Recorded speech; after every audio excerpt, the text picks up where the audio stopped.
Okay, I think we're live. Wait, let me check.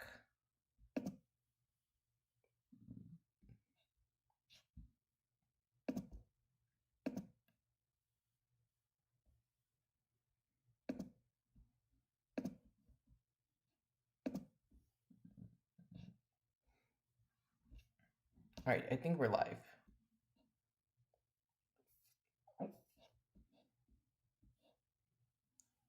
Let me go ahead and send the link.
Okay. Let's see.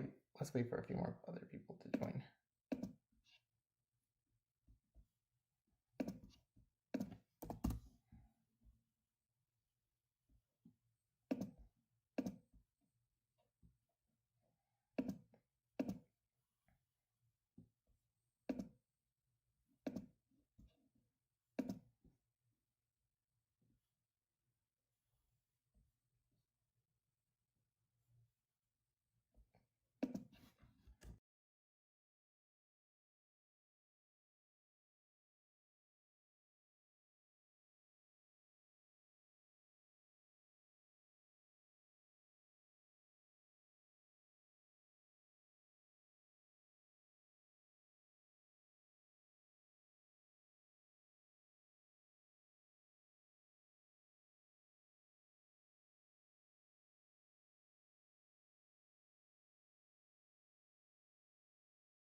Wait, if you're here, go ahead and send a chat message to say hello, but I'm gonna go ahead and wait for a few more people to join before I get started.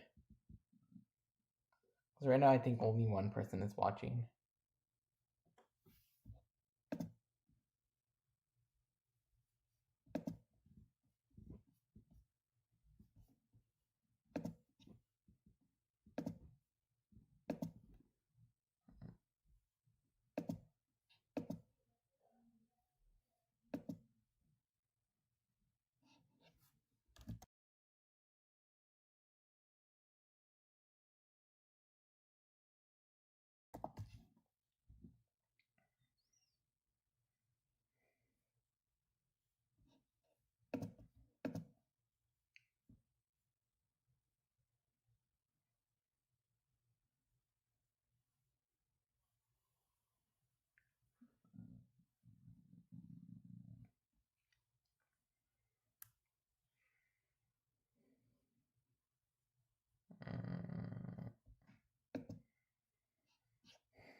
Oh, no one's watching now.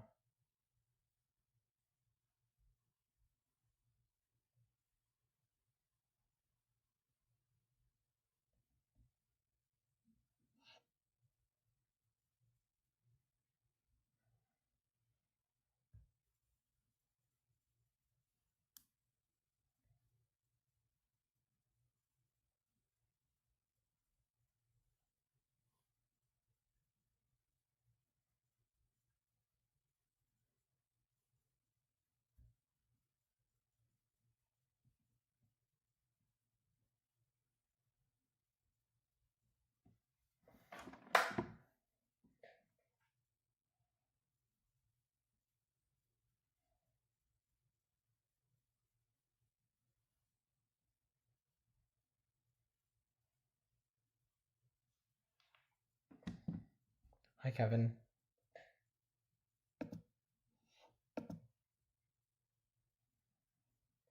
I'm gonna go ahead and wait for a few more people to come before I start the solve.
Okay, I'll go ahead and get started now.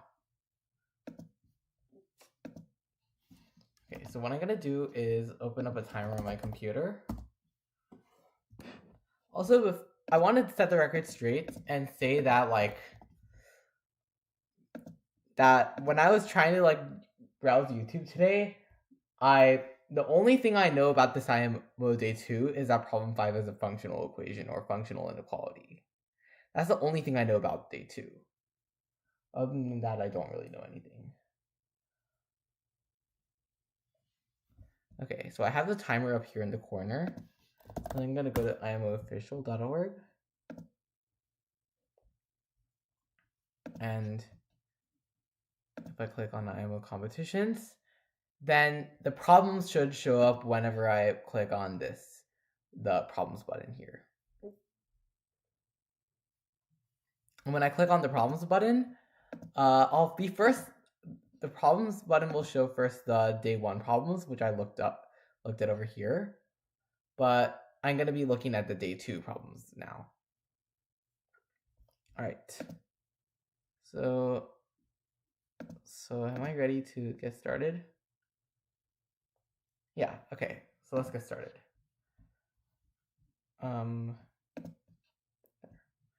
Okay, 3, 2, 1, go. Shanyu and Mulan play a game. Let theta be a angle with 0 less than theta less than 180, so it's like a normal angle. So Shanyu makes a paper triangle with measurements of his choice. He then repeatedly performs the following steps, the two of them.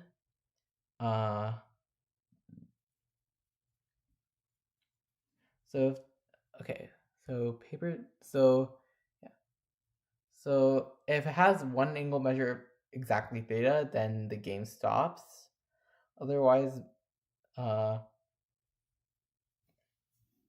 so Mulan chooses a point P on the perimeter, then just basically cuts it across.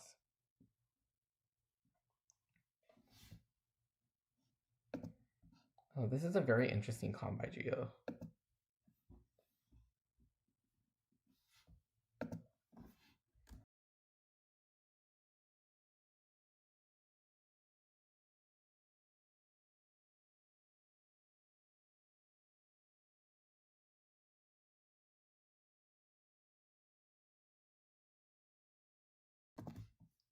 Sorry about that.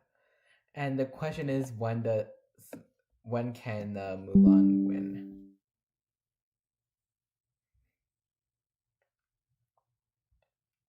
Oh, so Shanyu is choosing the triangle. Okay, let me go ahead and put this here. Let's get started. Okay.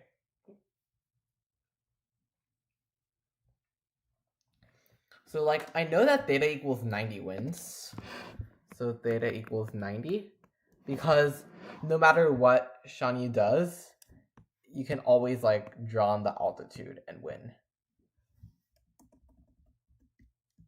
You can also get away with like theta equals, I believe, 60 degrees because like one of the angles in the triangle is less than 60 degrees. We know that. Yeah. So one of the angles is less than 60 degrees. So that means that you can always get an angle of more than 60 degrees.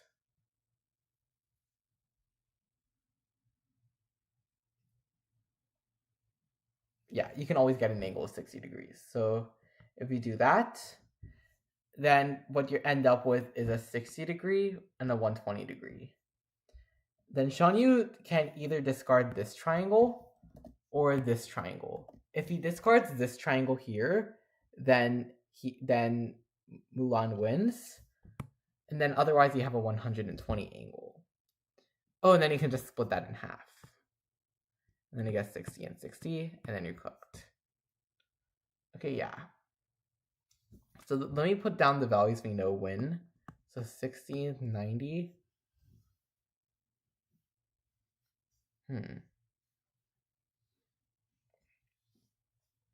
By this like less than 60 degree angle logic, it definitely feels like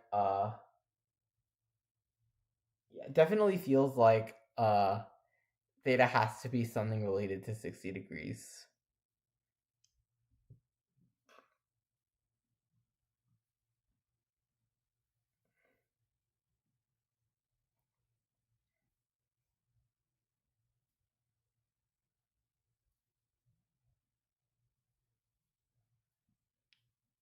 And I guess we got lucky with 60 degrees because 60 times 2 is 120. Okay. So what happens if we take a slightly larger value than 60?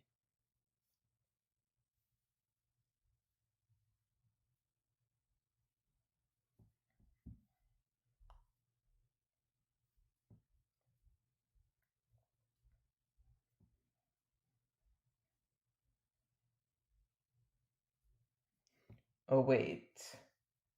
I guess you could still do this entire like bisecting strategy here. And you can always do this if... Let's try 45 degrees.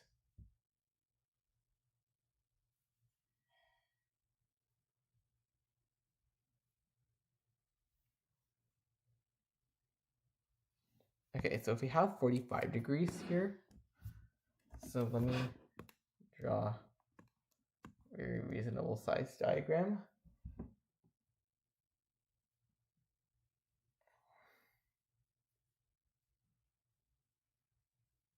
Oh, then he can't do the 45 degrees inside an equilateral triangle.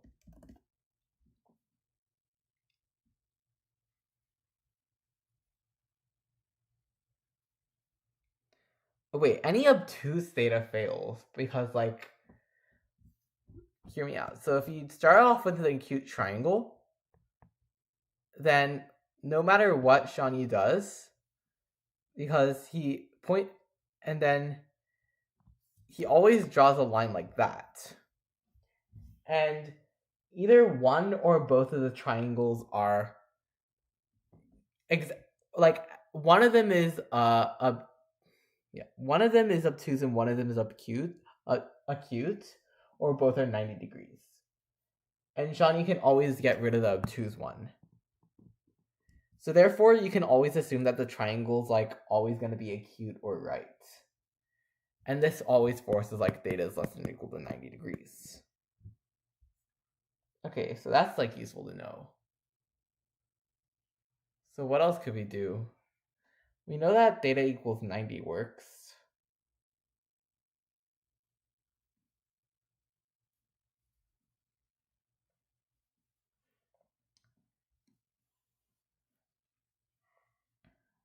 Because you can just draw in the altitude. And so does 60.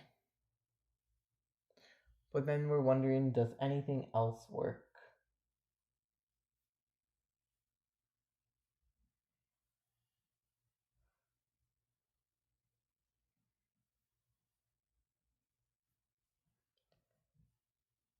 So at some point you want to construct a triangle such that you have this, and you can construct it such that no matter what, one of these two triangles has an angle of theta. So you could have like these two are theta, which basically happen inside the 60-degree case, or you could have like these two angles are theta, which happen in the 120-degree case. Oh, wait a second. If we just continue splitting the 60 degrees in half, and similarly for the 90 degrees, we end up getting like any like, so we end up getting 90, so we have a 90-degree right triangle. Then we just construct the angle bisector and we get the 45. So that means that we have like 45 or like 90 times 2 to the negative n, where n is non-negative. Hold on a second. Okay. So we have either 90 degrees times 2 to the negative n, or we can also have 60 degrees times 2 to the negative n, because we can just use an angle bisector.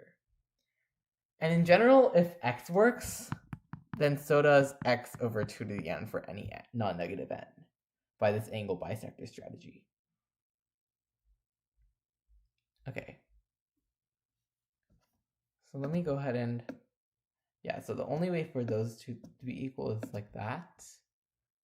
And if any of these two angles theta here or any of these two angles here are theta, then that just finishes the problem by default. So if we don't want to use an angle bisector anywhere and not go backwards, then I guess it makes sense to assume that this is theta and this is theta. We want to construct a triangle that satisfies these properties. And I guess this doesn't exist, because that's 180 minus theta, and that requires 0. So yeah. So in the last triangle we ever use, in the last triangle that Mulan ends up cutting out, it always has to be the angle bisector. So which means that like if theta works, then 2 theta works.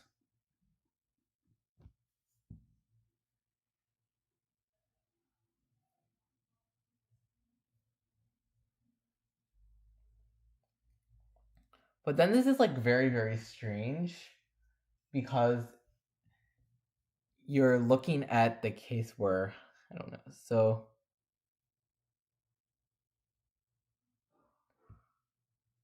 it's not necessary that 2 theta works because you could just like do an entirely different sequence of steps.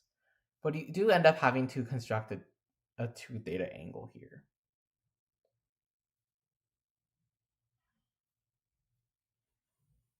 So the only way we can win is if we construct either a theta or a 2 theta angle. Because if we construct a theta angle before this, then we're done. Otherwise, we constructed. Wait. So what's exactly happening in the 60-degree case? Because the only way we can get the 60 degrees is if Shan Yu chooses the 60 degrees, or we have a 120-degree angle.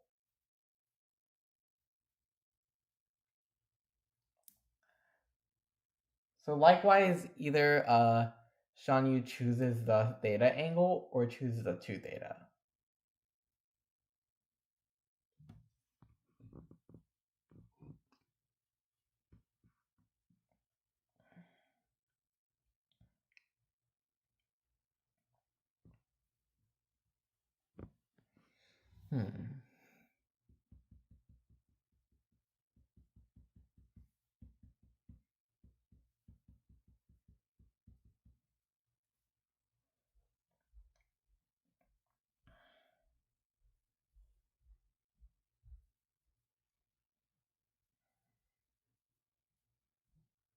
And the 60 degrees only really works because some angle in a triangle is less than 60 degrees, and we just go away from that.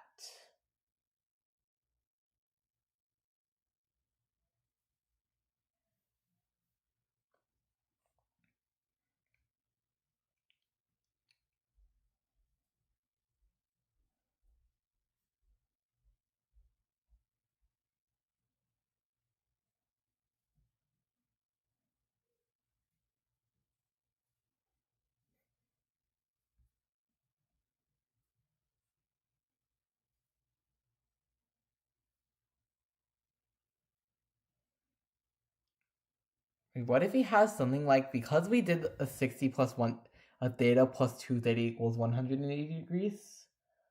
What if we do like, this is probably going to be very stupid, but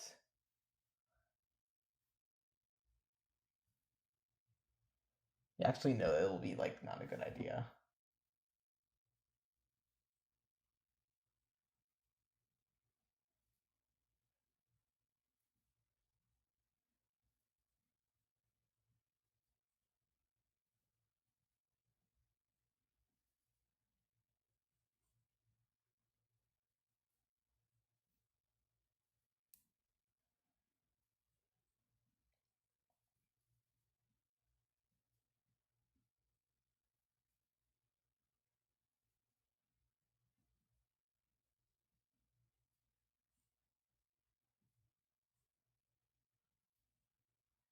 Okay, so suppose that we start with like a very goofy right triangle. It could be like, actually, suppose we start with like a skinny isosceles triangle.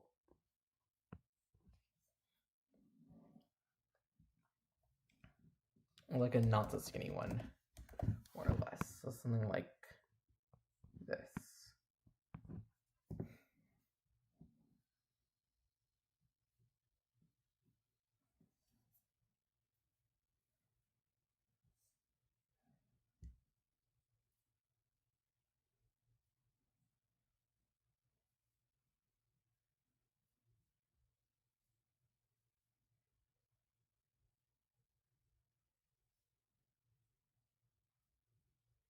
Oh wait, you can always construct your 60-degree one. You can always construct a 60-degree triangle.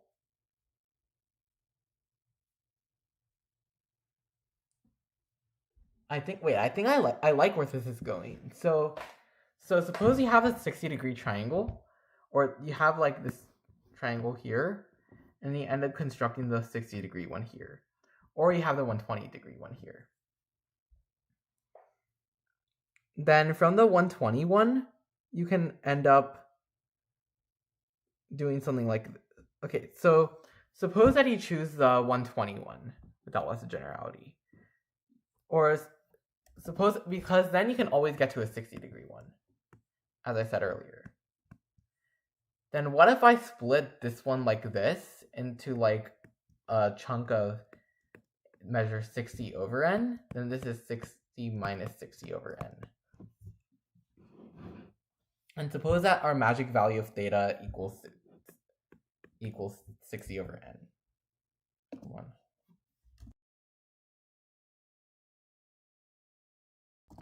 Sorry about that. Let me see.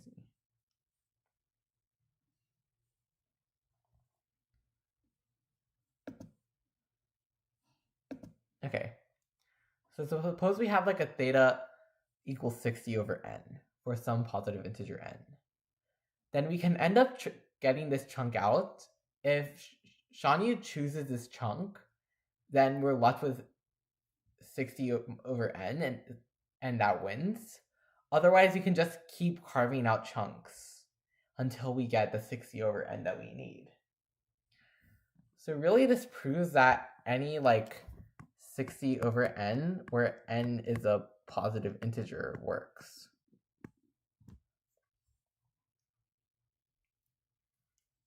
And by this logic, we also have like 90 over n for n as a positive integer works.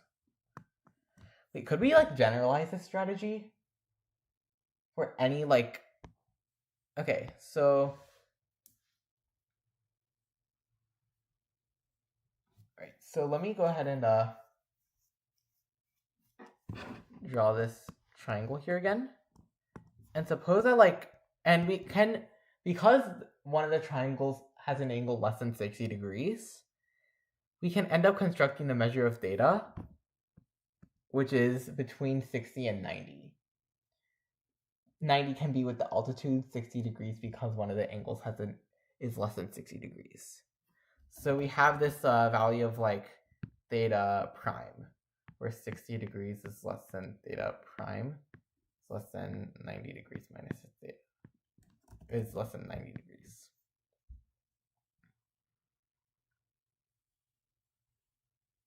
Then we either choose the theta prime, or we choose a 180 minus theta prime.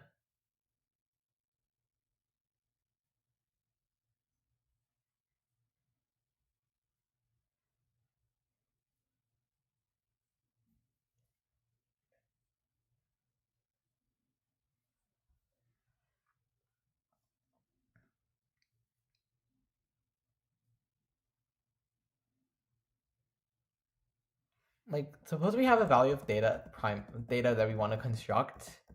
Suppose we want to solve the problem for like, I don't know, theta equals 67 degrees.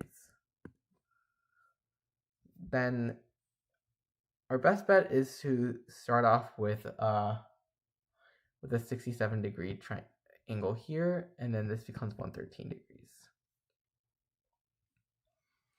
And then Shanyu is forced to discard this one, so we're left with a 113-degree triangle.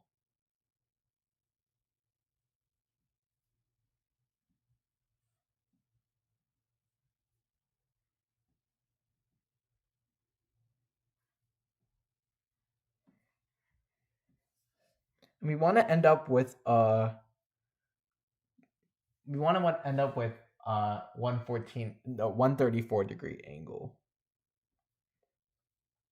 That will end up winning.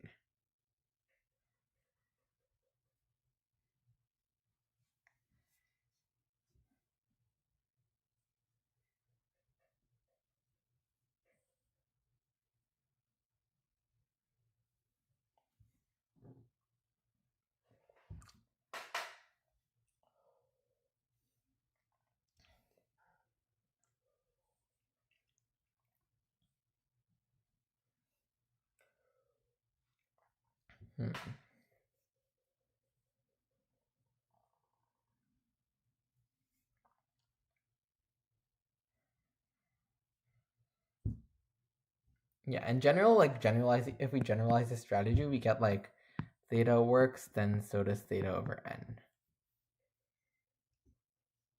By this chopping up strategy.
Hmm.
Hmm.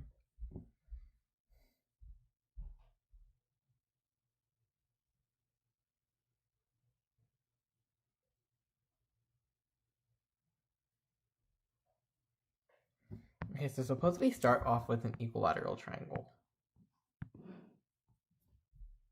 Then we can carve this one out. Then we're forced to choose 1, 13, 60, and then 7. Oh.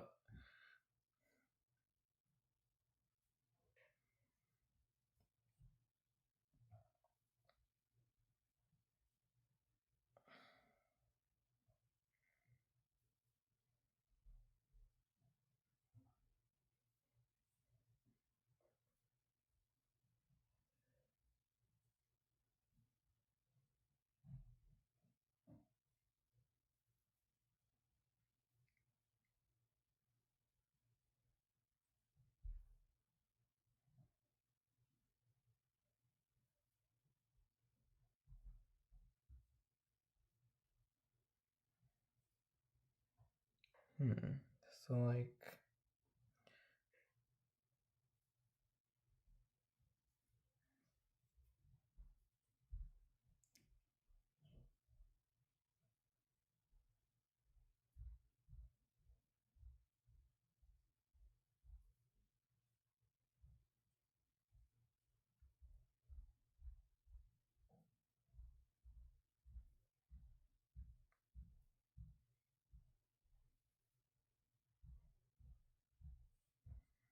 wait, what if you could do like any rational multiple of 90 or 60? Because that would be really, really helpful. Like suppose you've constructed a 60-degree angle. Like we know how to construct a 60-degree. Can we use this to construct a 40-degree?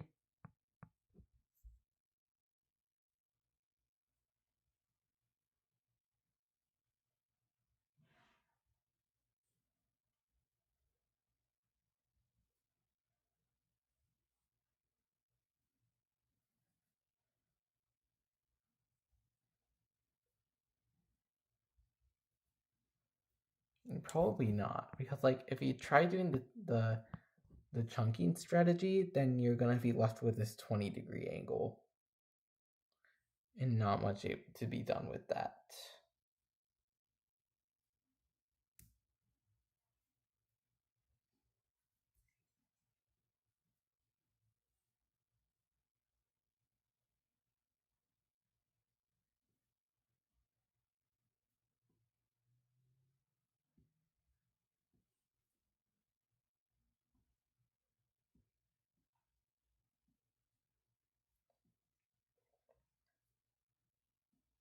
Oh, I think I have an idea. And it's something to do with like GCDs. So like, suppose you have your triangle here, and suppose that you have theta and then, or like actually alpha and 180 minus alpha. Then if theta is a multiple of, if alpha is a multiple of theta, and so is 180 minus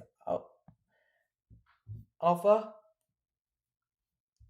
then this means that we can then that means that we can construct, then by using this chunking strategy, we can construct theta.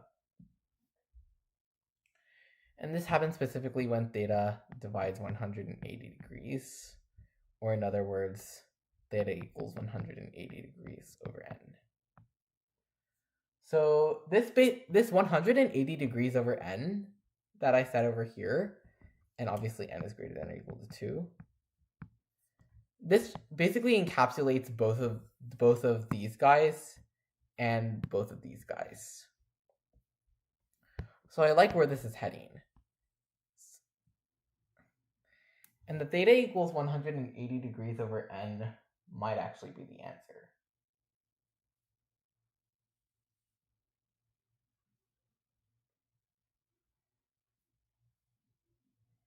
Let's do a test case. Like suppose that we take n equals 9. Then we have to do theta equals 20. And we want 2 multiples of 20. But that's like really easy. Yeah, you can just in general like pick something like very reasonably close, a multiple that's very reasonably close to 90 degrees. And you're set.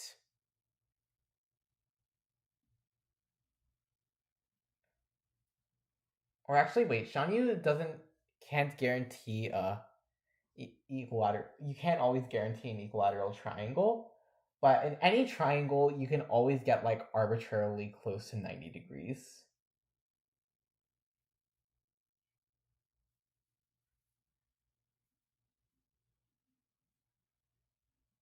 So yeah, when n is even, you can guarantee a strategy like this. Let's suppose that like we have n is 5, for instance. Then we need a 36-degree angle. And then our closest bet to getting a 36-degree angle is a 72-degree angle, which we can construct. So that's good news. And we can construct, and by the way, we can construct 72 degrees because it's greater than 60 degrees. So basically we need a multiple of 180 degrees over n, which is greater than 60 degrees but less than 90 degrees. And like the only way this is not possible is if like we skip all the way past 60 degrees.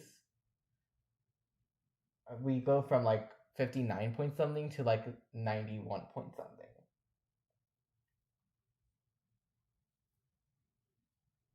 Actually, I don't know.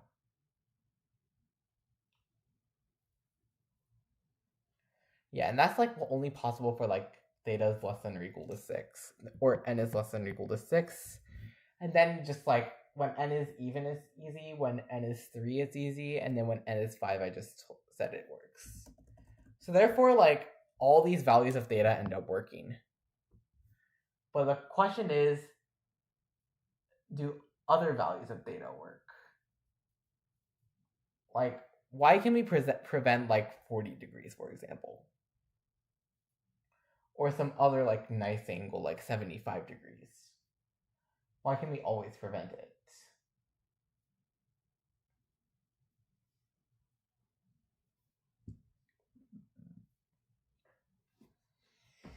Or like if we can prevent it at all.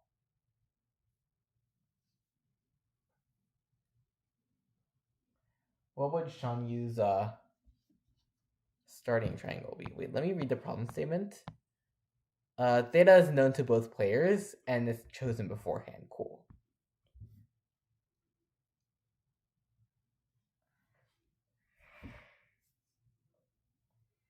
So why can't 75 work?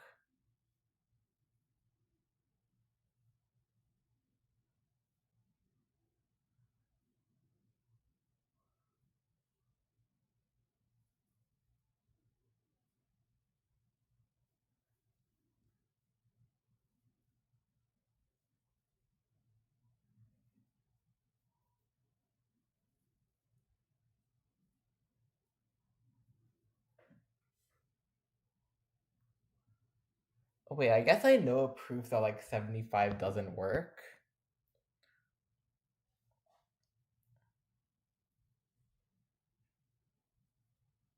Actually, no, never mind. Yeah.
Okay.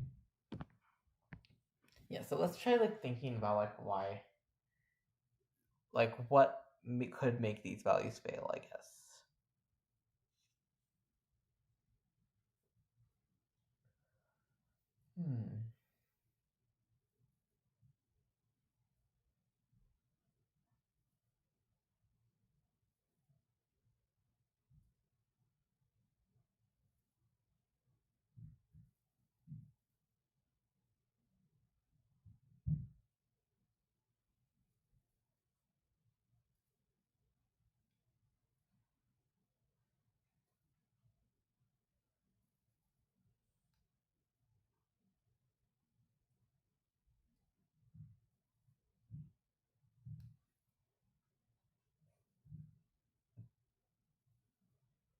Yeah, I think like 75 is like one of the simplest examples I can come up with that it's like a nice angle, but still like not a good one in a way.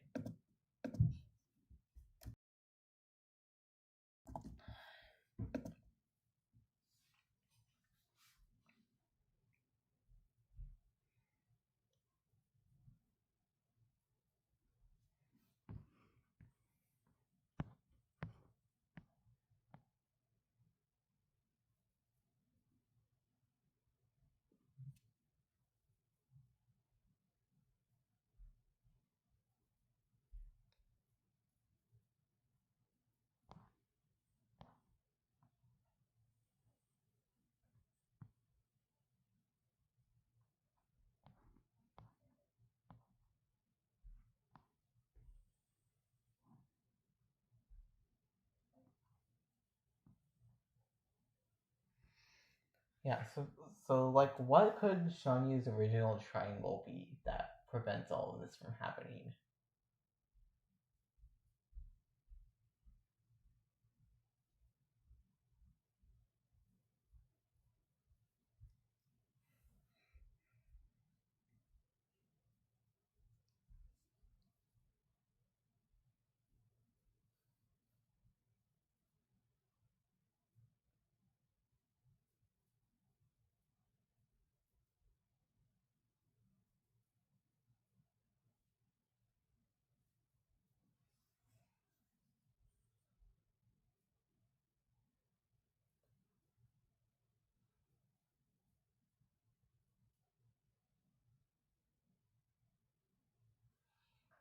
I know the proof for like why all the greater than 90 degrees won't work, but like wait, let me think through that again. So all the greater than 90-degree triangles angles don't work because we can always make the triangle acute on every single move. So acute meaning all the angles are less than 90.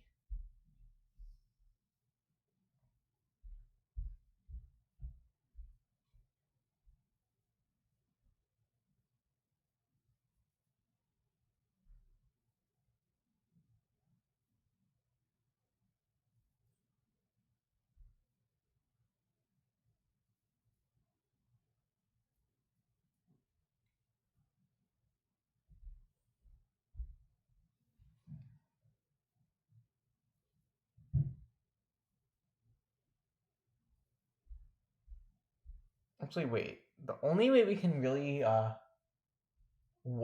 get trapped if we use 750 or we use a 75-degree construction is if the only way we can trap Shanyu is if we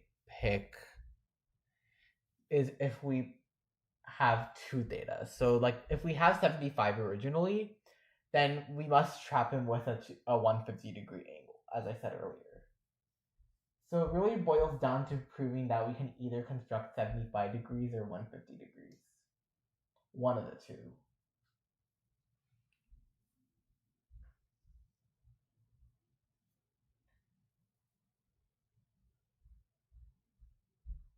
But then I claim that Shanyu can always choose a triangle which has a total angle measure which has no angle greater than 150 degrees.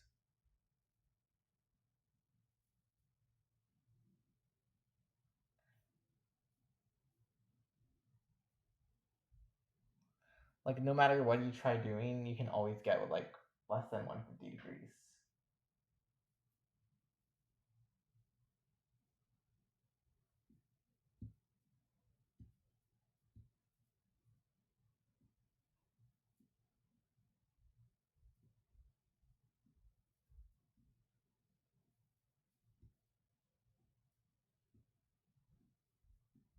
Okay, wait. An ideal configuration is if we have something like this. So like this is 75, and then so this is 75, and then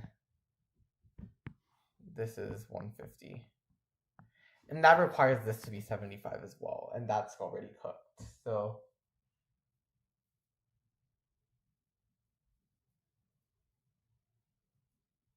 actually wait.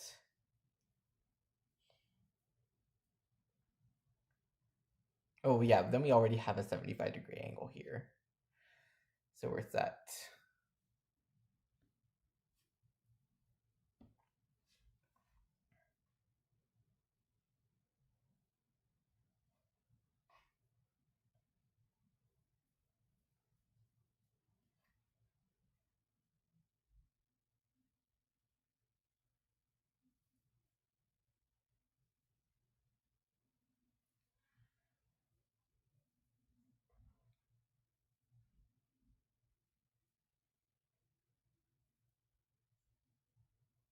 Actually, let's try like a smaller angle for our purposes. Like suppose that we try 40 instead of 75, because 75 might be a bit large. So we have like, so we have this is 40, then this is 120. It's 40, 60, then 80.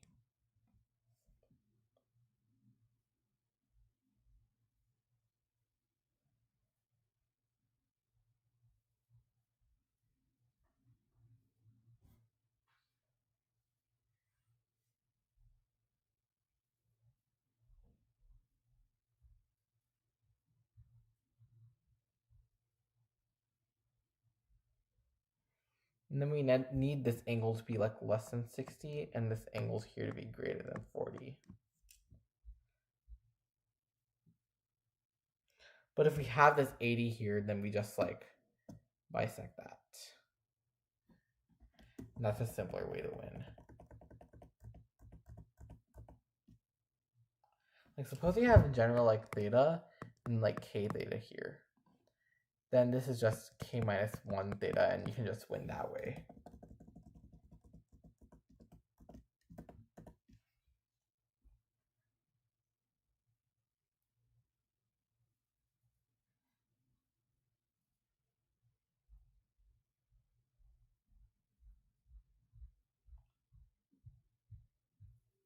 So in any starting configuration, can we always choose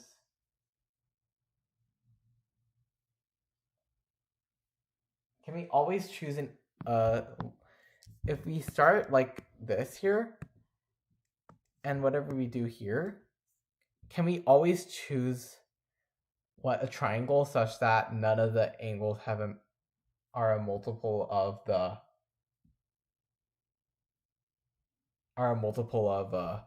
theta? So suppose that this is like A, this is 60 minus A, B, C, this is alpha, and this is 120 minus C. Actually, because we're doing equilateral, this is 60, then suppose this is B, then this is 1, or I'll do this is B, 60. Oh wait, this is 60 plus A, 120 minus A, and 60. Then suppose that both of these triangles have some multiple of theta for some choice of A. Then either we have that, so if 60 is a multiple of theta, and that immediately reduces theta to 180 over n form. So that means that it has to be like either A or 120 minus A. So suppose that's like A, then 60 plus A. Then A and 60 plus A, then that means that 60 is again a multiple. If it's A and 60 minus A, once again a multiple. And then you just do the case workout. And if you get that both of these triangles have an angle with a multiple of 60 degrees, and that means that the multiple of theta, then that means that theta must be a divisor of 180 degrees. So now we have a triangle guaranteed, or actually, yeah, so suppose we start off with a triangle such that all of its angles are not a multiple of theta. So we have like that. So let's go ahead and let this be x and A minus x, B, then this is B plus x, and then this is 180 minus A minus B, 180 minus B minus x. And we're given that A and B are AB and 180 minus A minus B, not mults of theta. And if we have an x such that two of these angles end up, one angle in here and one angle in here end up being multiples, then that might be weird. So if it's x and A minus x, then it has to be A, and that's a contradiction. If it's x and B plus x, then it has to be B plus x minus x, which is B. If it's these two, then it ends up being 180 minus A minus B. And in this one, it has to be 180. So therefore, if theta is not a divisor of 180 degrees, then we can always choose a triangle that has not multiples of theta. And as such, we end up proving that we can always select a triangle that does not have a theta in it. Okay, cool. Because if we can't get a multiple of theta, then we almost surely can't get theta.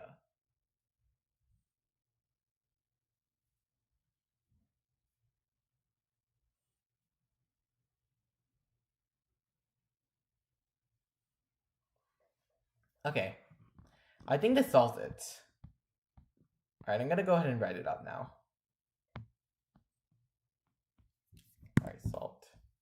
Let me look at the chat. Oh, there's literally no new chat messages since I started the stream.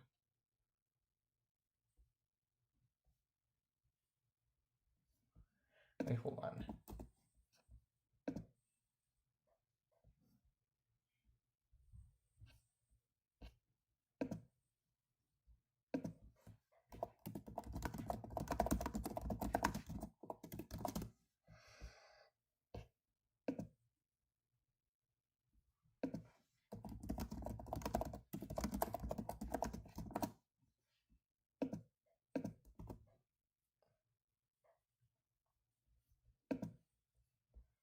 Okay, yeah, let me go ahead and write it up. Sorry, I just like advertised my stream elsewhere. So, okay, so 4. We claim that the answer is all theta of the form 180 degrees over n, where n greater than or equal to 2 is a positive integer.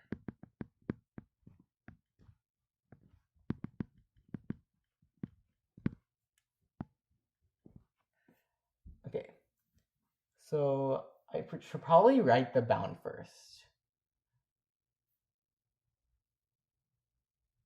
So yeah.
Suppose we have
Okay, now we write the sufficiency part.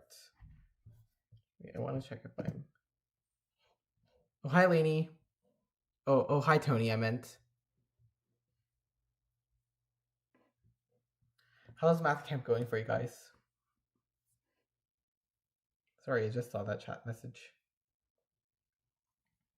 Okay, let me go ahead and write up the sufficiency real quick.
How do I word this?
Okay, there we go.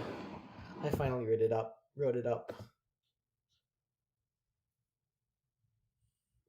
I low-key did not have a YouTube account. How come you don't have a YouTube account? You should honestly create one. You should look to create one so you can subscribe to me.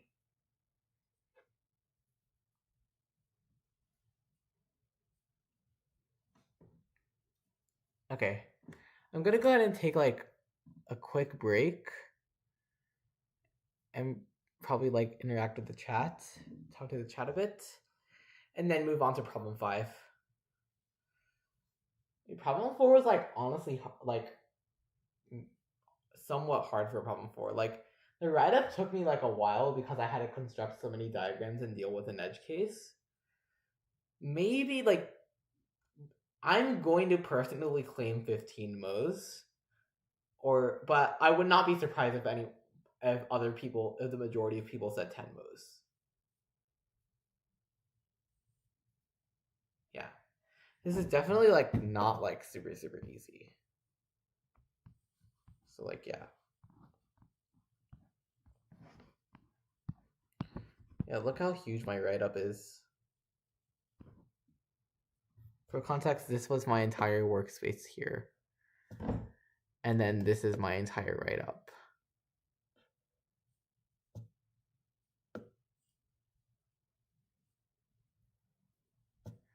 Boxing the necessity here.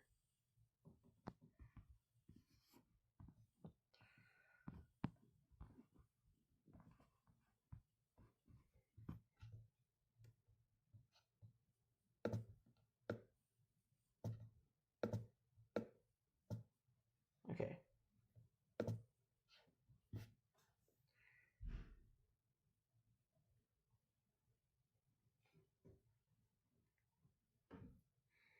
Okay.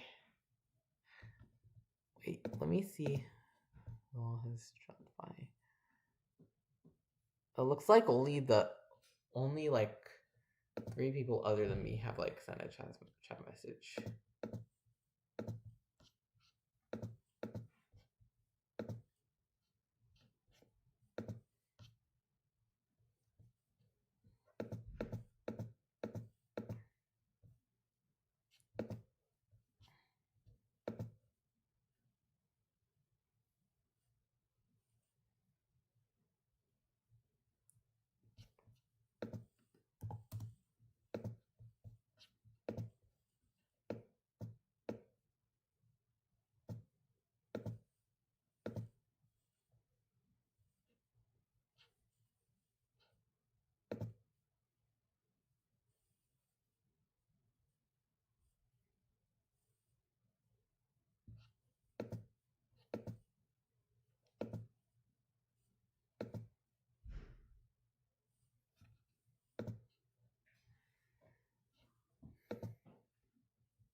Okay.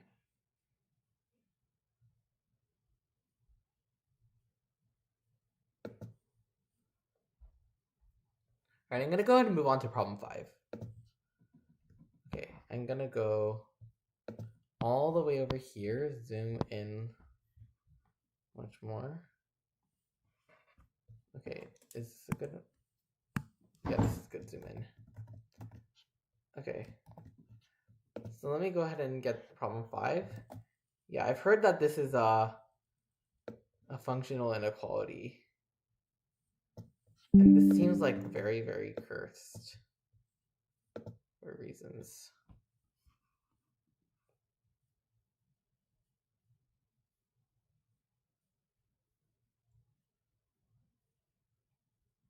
Oh, this is like some super weird quadratic mean thing. This feels like incredibly weird. So like obviously f of x equals x works. And taking that to f to be a constant also doesn't work because you could take x to be really large. So yeah, what if you do take x to be really large?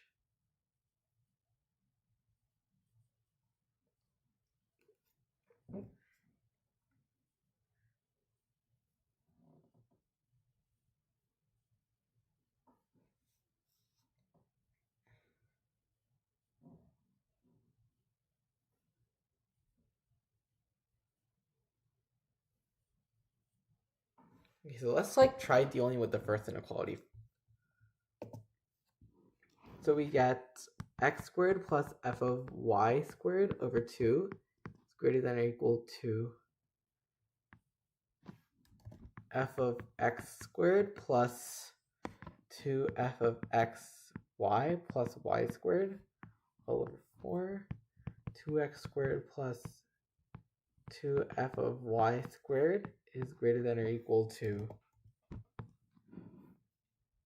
okay, so that means that we get x squared plus 2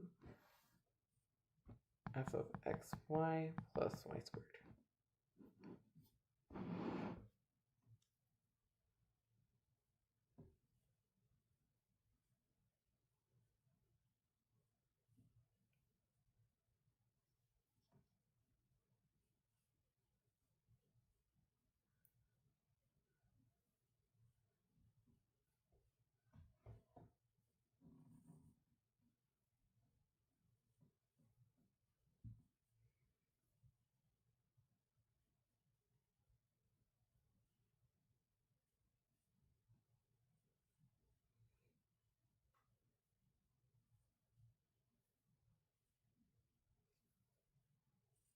Wait, what if we take f of x equals f of y?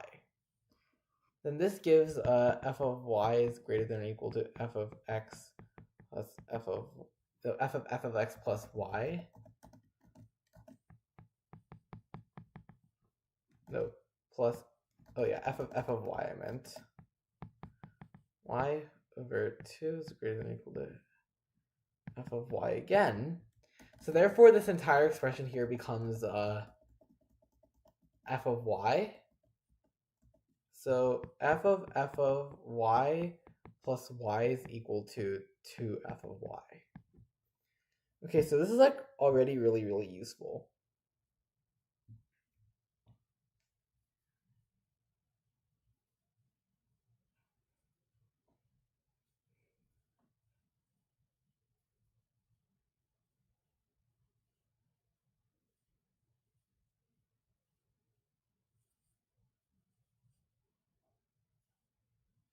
Wait, so you can get like this minus that is equal to f of y minus f of y. And then you can just like keep this cycle going, I guess.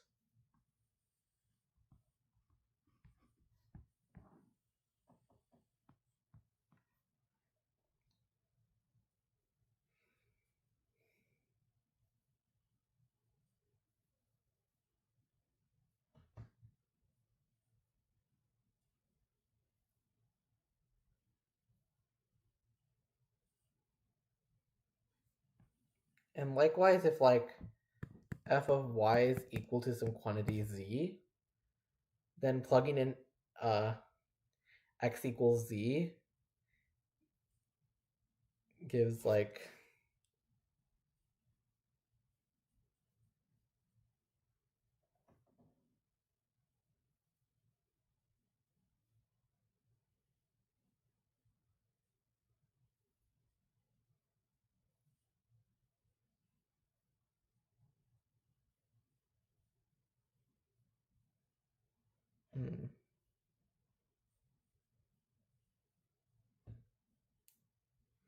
yeah, that just gives an equivalent result.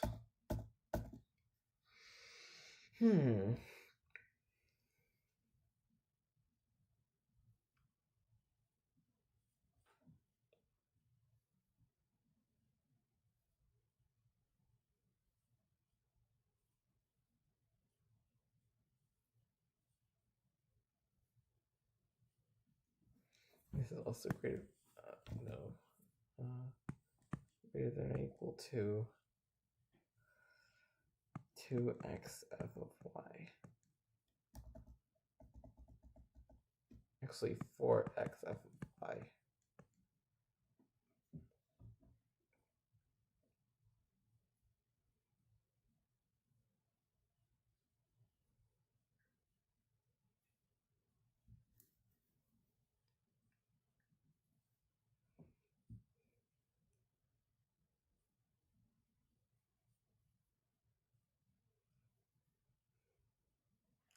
What if we swap x and y and add these two together?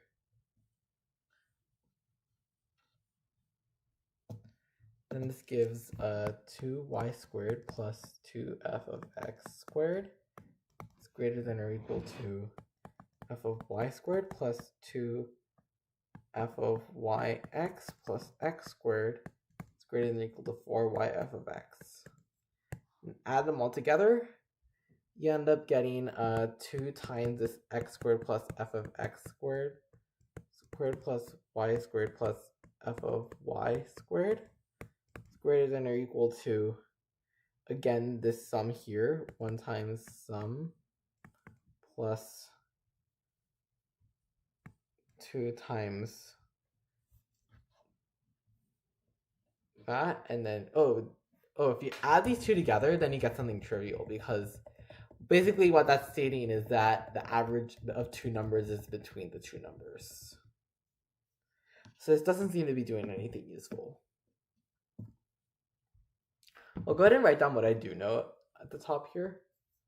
So I don't want to go that way. So I do know that f of x plus x equals 2f of x.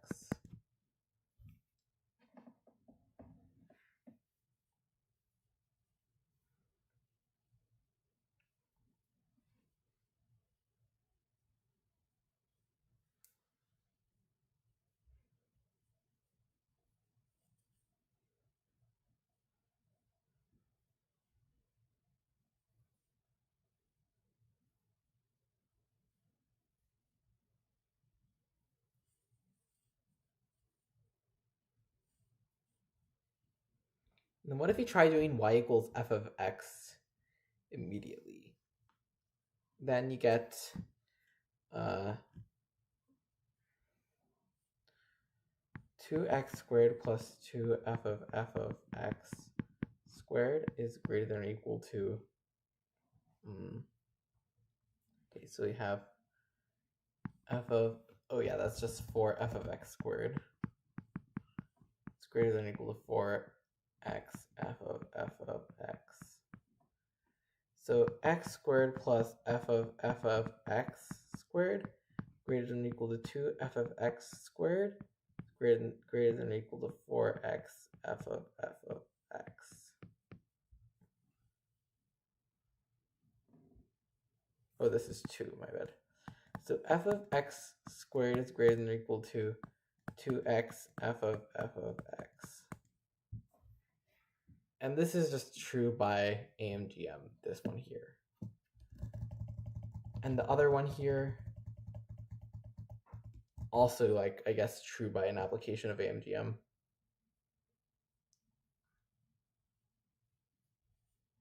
Yeah. Once again, true.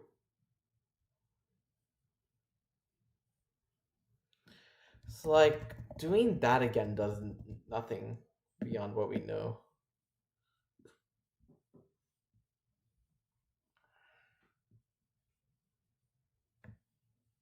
It feels like it would help if we have a value of something, if we set x to be like sufficiently large. Or like y to be sufficiently large.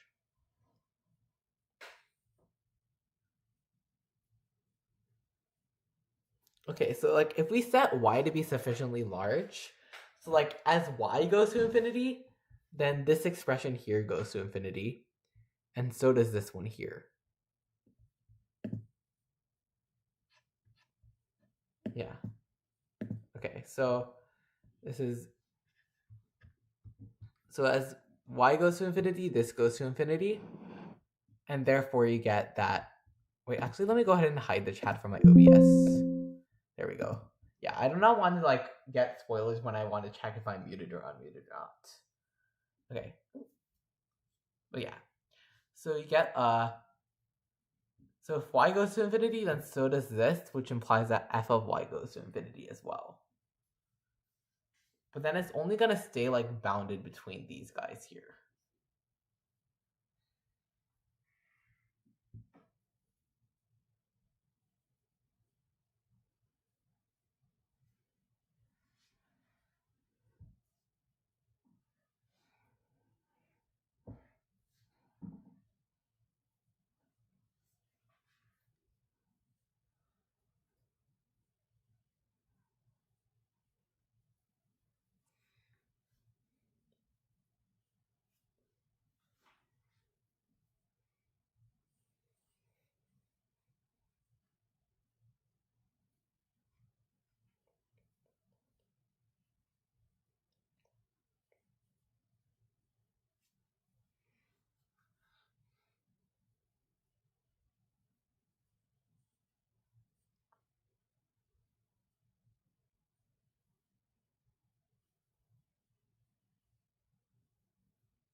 So like if it weren't for this first one here, then any linear function works. But because we have that first one, that makes the linear functions not end up working. Not all of them. So it feels like f of x equals x is somewhat forced.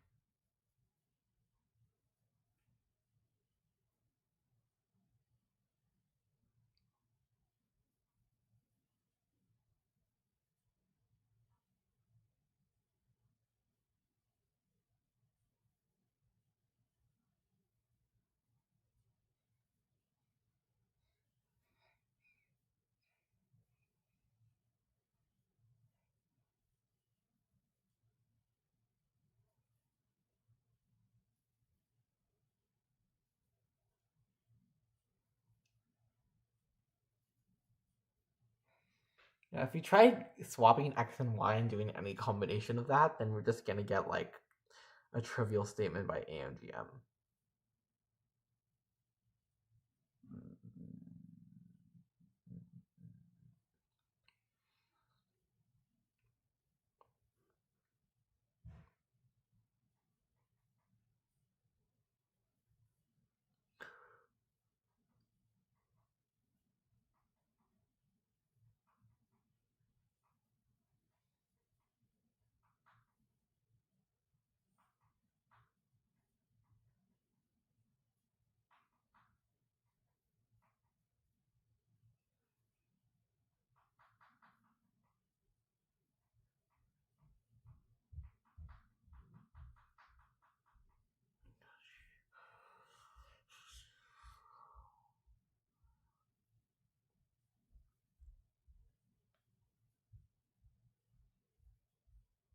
Maybe it could help if... Oh yeah, f is... Oh wait, this just implies over here, like if we take a look at this just automatically says that f is injective.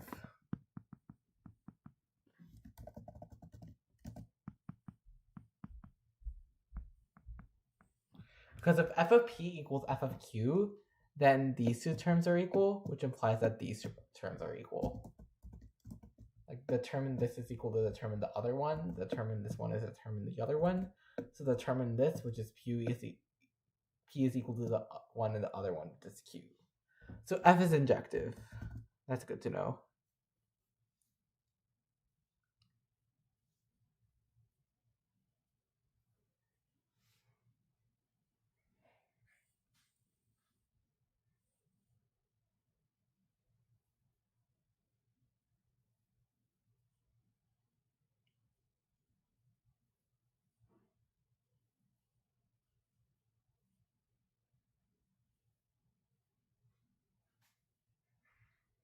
Okay, so what if we try plugging in y equals f of t for some general t?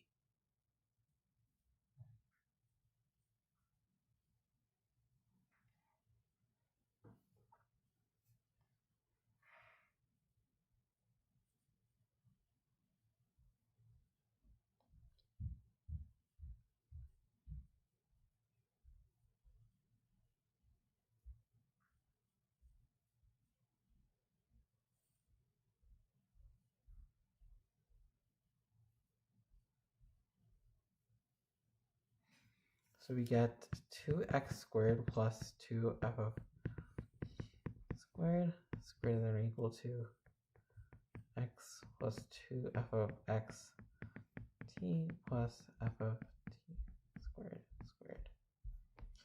Then if we expand out the f of t using this expression here, we get 2x squared plus 2 times 2f of t minus t squared greater than or equal to f of x squared plus 2f of x t plus f of t squared.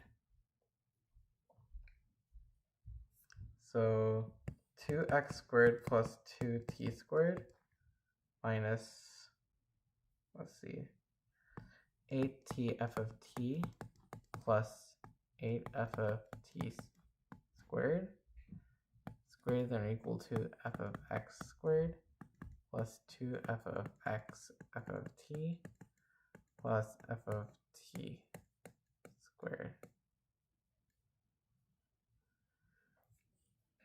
And then we have that this cancels out with that.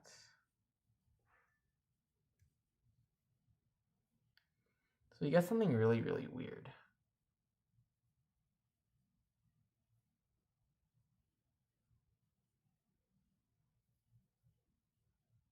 Actually, I messed up somewhere.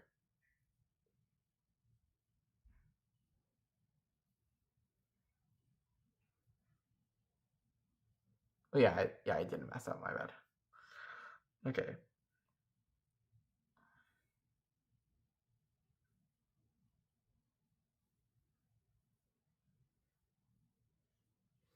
And we also have that as greater than or equal to x f of t.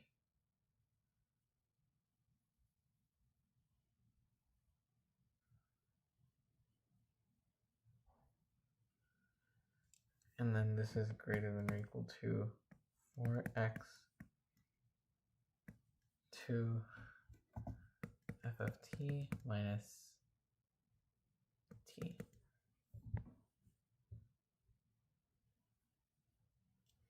So in general, this is just going to become really, really messy. And I don't see any way to continue with this, dude.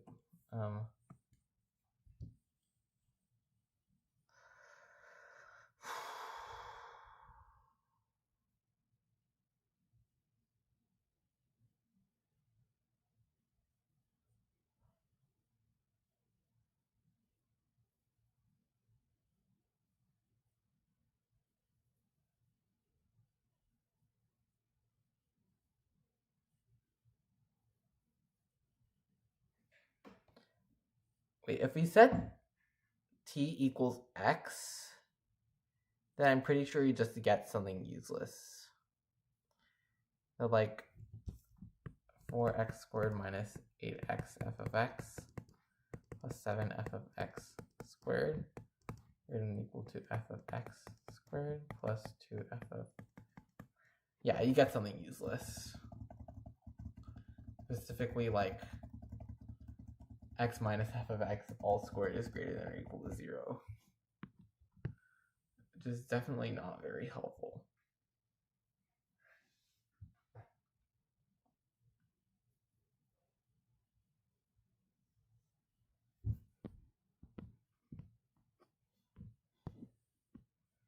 So what do I do from here? This will probably not help.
What if you try making like the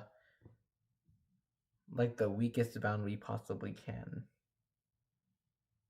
Actually, no, that won't work because like that will give... That can just give f can be anything, I'm pretty sure.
What do I do now?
What can we do now?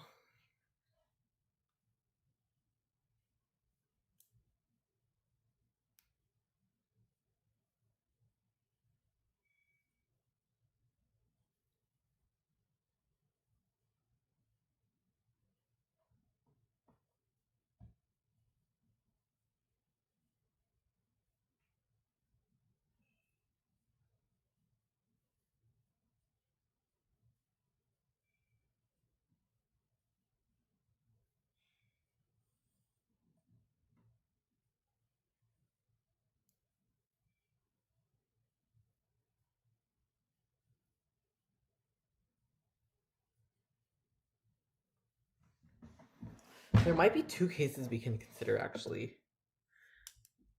Because like this, like if we start off, because this equation seems useful, because if f of x equals x, then we have f of x equals x and so on and so forth all the way up the chain. So what if we start off with like f of x greater than x? Then this implies that f of x is also greater than x. So it's greater than f of x, I think, because you get 2f of x minus x greater than or equal is greater than f of x. Yeah. And then you just like continue going up. So x less than f of x less than f squared x. And yeah.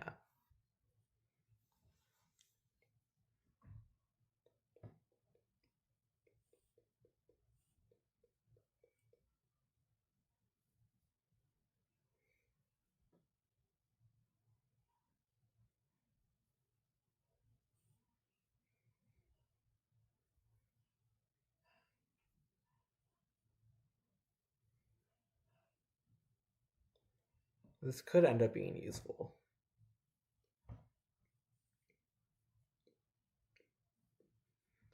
Okay, what if you try plugging y equals f of x? And that's the same thing as... I need to call this assertion something. P of xy. Yeah. So like if we use P of x f of x, then this also becomes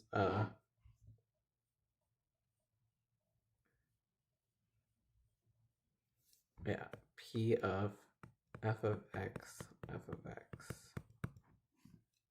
And then P of f of x just becomes trivials, and then x f of x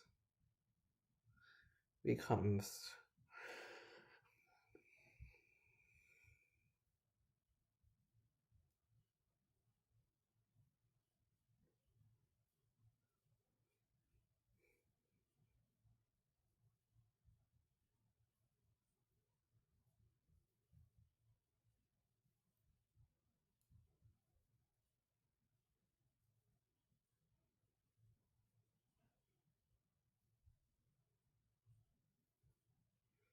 so suppose that like we have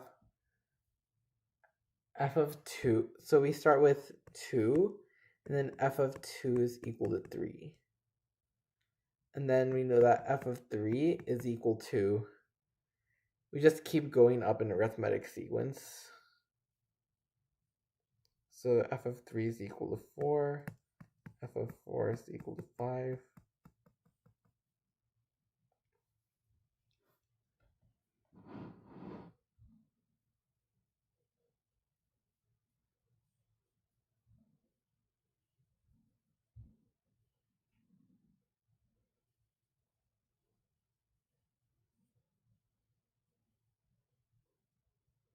So in other words, we have like f of n is equal to n plus 1 for all of these guys.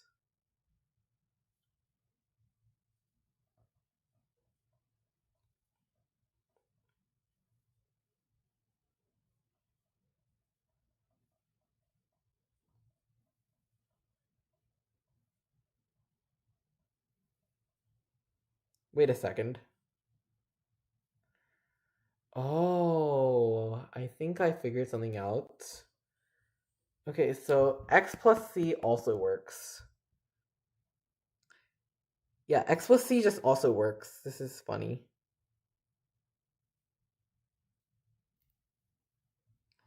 Yeah, because you can just bring the plus c term from this one into that one. And yeah. So f of x, so x plus c just works. How did I not see that before? So yeah, this chain idea is like guaranteed to not work.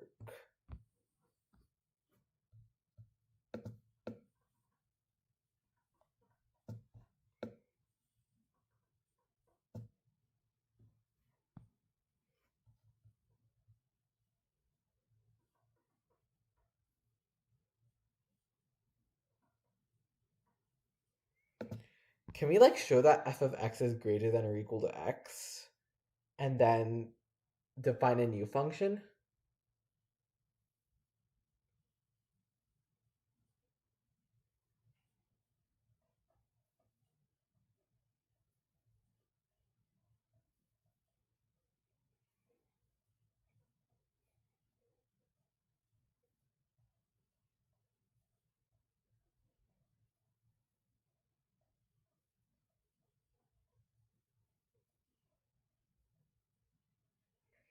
It might not be a bad idea to prove that f of x is greater than or equal to x if that's even true.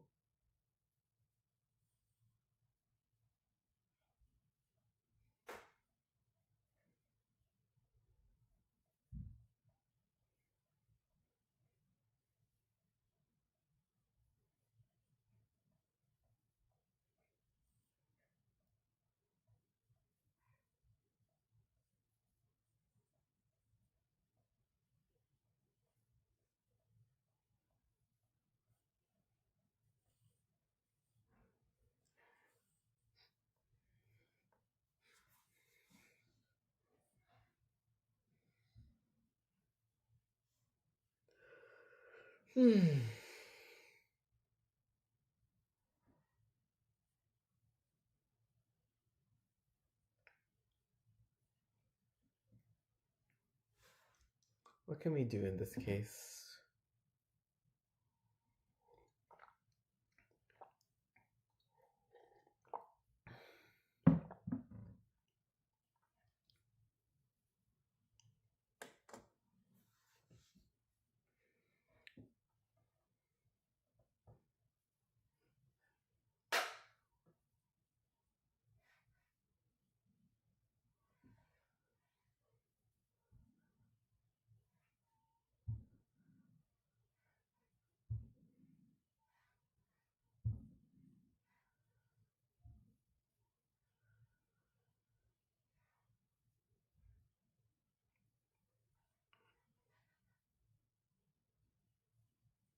What if we try solving for f of y in each equation in terms of f of x? And then we can try bounding it.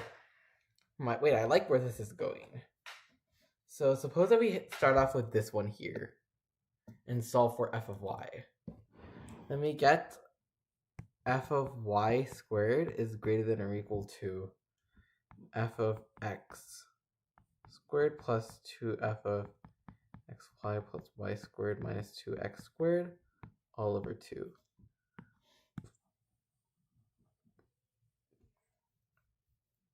And then we also have that f of y is less than or equal to f of x squared plus 2f of x y plus y squared all over 4x. Now what if you try squaring this one here and then comparing it to the other one? Wait. Yeah, actually this just doesn't really work because this has like the order of f of y here is 1/2. So 1/2. And the order over here is 1.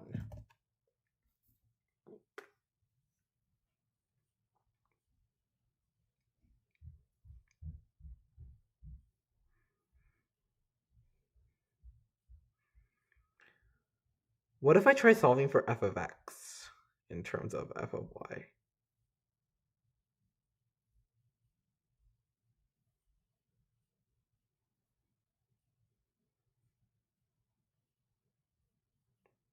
Well, then that just gives like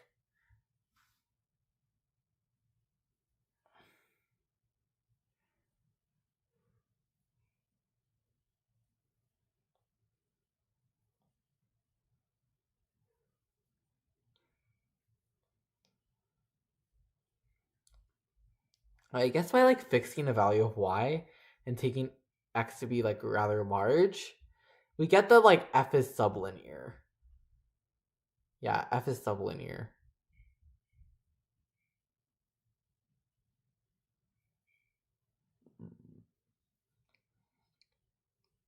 Or at least I'm pretty sure it is. It's sublinear for large x.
Okay, let me go back to proving that f of x is greater than or equal to x. That might be true.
Oh wait, what if you try subtracting the two inequalities when you swap x and y?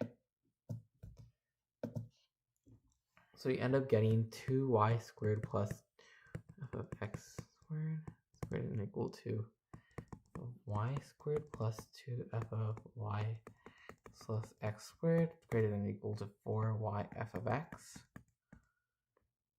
If we try subtracting the two inequalities, then you have to subtract this one from this one, and this one, and this one from this one.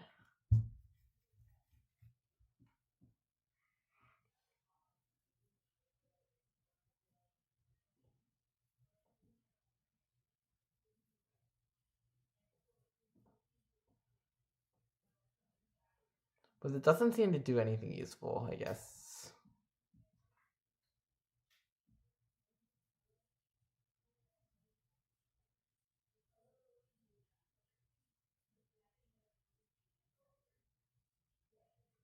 What if we do like x equals f of t and... Okay, so suppose that like we plug in x equals f of t. Then we know that square root of f of y squared plus f of t squared over 2 is greater than or equal to then y plus f of t over 2 is greater than the other one. But it's also greater than or equal to, by symmetry, t plus f of y over 2. And this is equal to 2f of t minus t.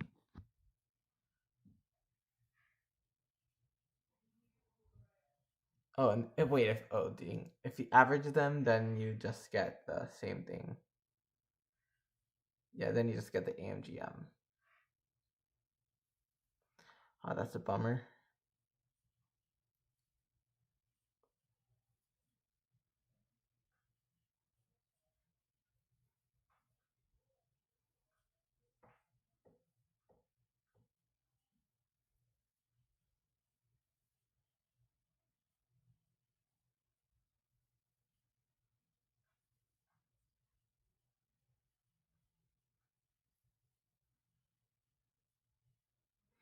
Well, I guess we know they're symmetric around the averages.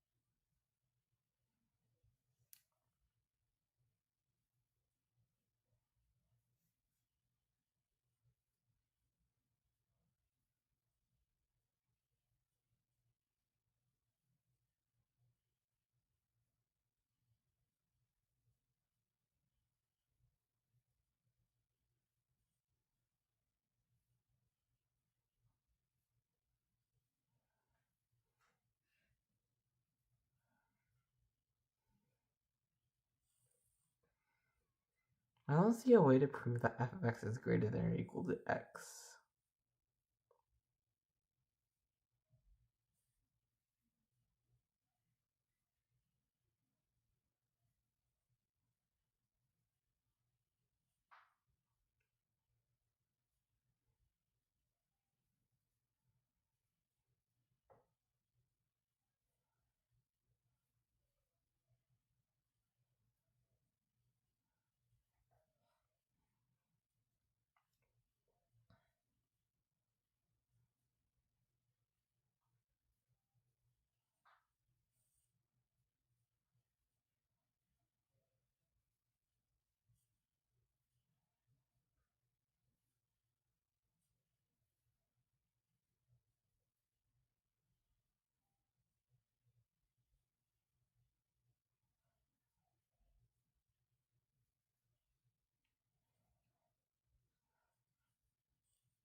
I feel like you might have to like do some numerical approximation here.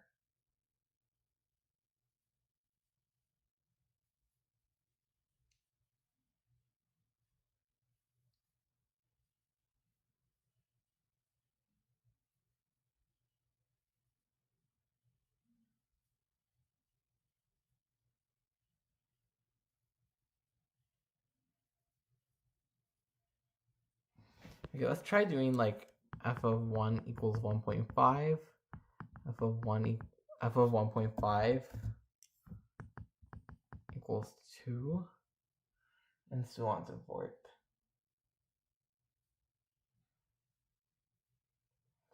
Okay, actually, let's go ahead and be more general. If f of 1 equals c, then f of 1 is equal to 2c minus 1.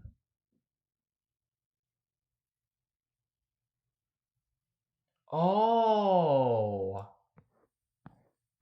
Okay, so I think I figured out how to prove that. So you start f of x, then you just have an arithmetic sequence that keeps going. And if f of x is less than x, then this arithmetic sequence becomes less than 0. And therefore, f of x is greater than or equal to x. Oh. How did that take me so long to see? I generally don't know why this took me so long to see this one thing. But anyways, this like makes the problem a lot simpler now. Because like, let's go ahead and try letting, okay, so let's try letting g of x equals f of, or like f of x now equals g of x plus x.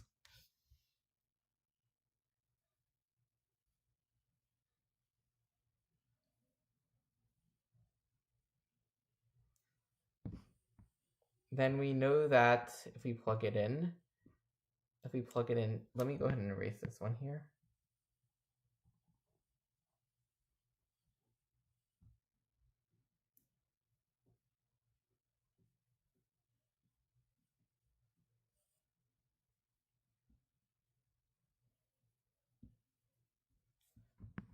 Okay, this can tell us a lot now. So that's x squared plus 2xy plus y squared.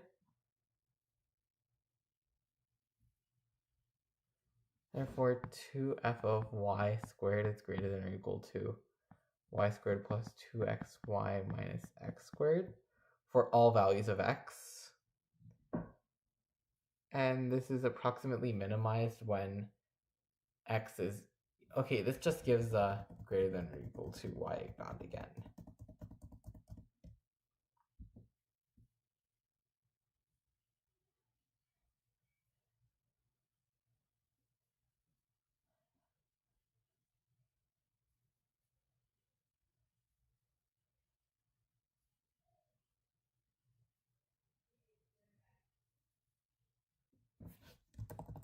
Actually, wait. Yeah, actually, yeah. So what if we try using the greater than or equal to y bound here?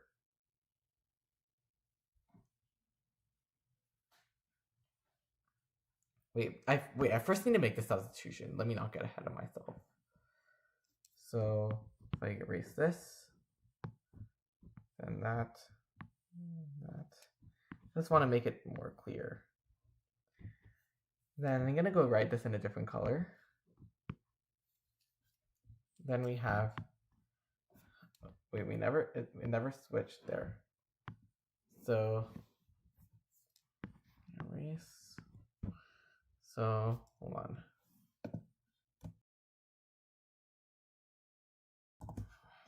Okay, sorry about that. Sorry for muting. But anyway, so we have 2x squared plus 2y plus g of y squared is greater than or equal to x plus g of x squared plus 2x plus g of x y plus y squared is greater than or equal to 4x times g of x times g of y plus y. Then when we expand, this becomes 2x squared plus 2y squared plus 4ygy plus g of y squared is greater than or equal to, then when we expand this one, it's like x squared plus 2xy plus y squared. That's the main term, plus 2xg of x plus 2y, okay, this should, plus 2yg of x plus g of x squared is greater than or equal to 4xy plus 4xg of y.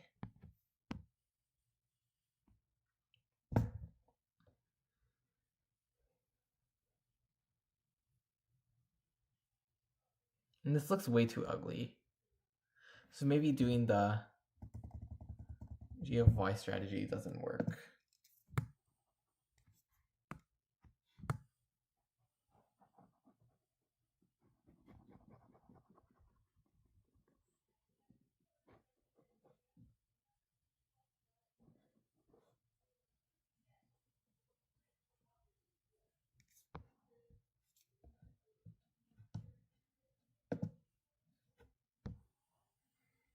Wait, what if we try generalizing this strategy where I tried going backwards at one time?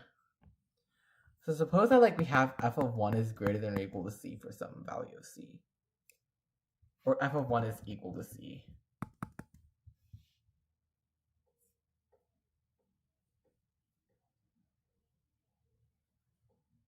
Then 2c squared plus 2f of y squared.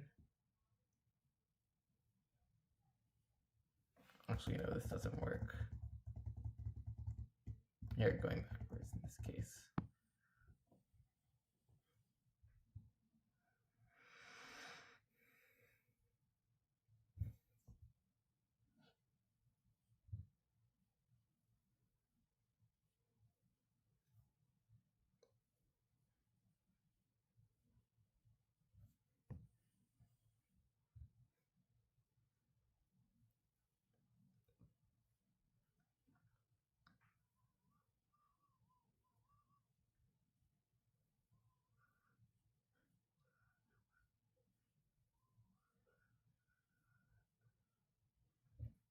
Wait, actually this g of x might work out. So x plus y plus g of x all over 2 is greater than or equal to square root x times y plus g of y.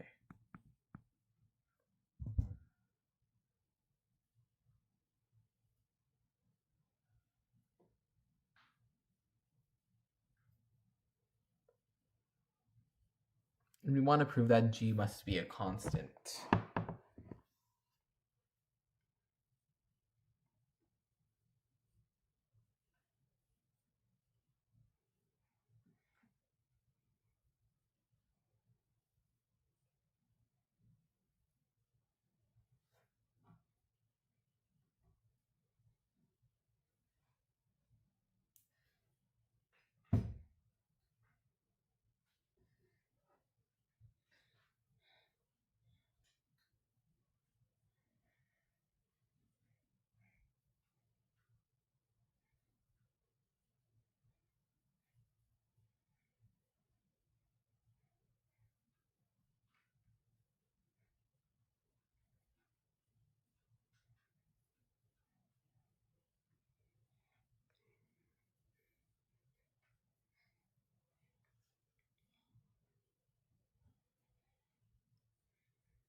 Okay, so if you take x to be a sufficiently large value, then I guess you're just guaranteed for this to hold here, this expression.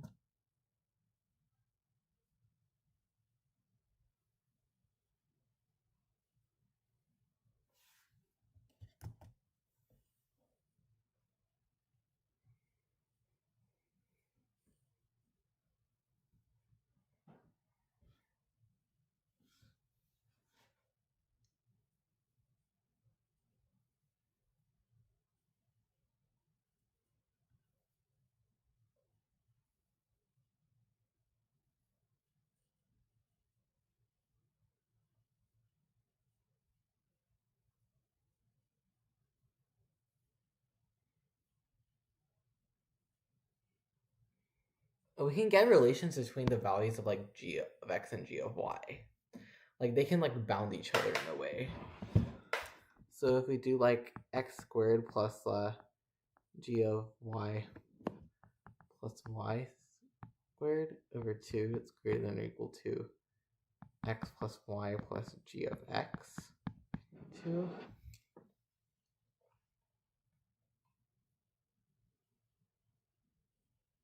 This gives 2x squared plus 2y plus g of y squared is greater than or equal to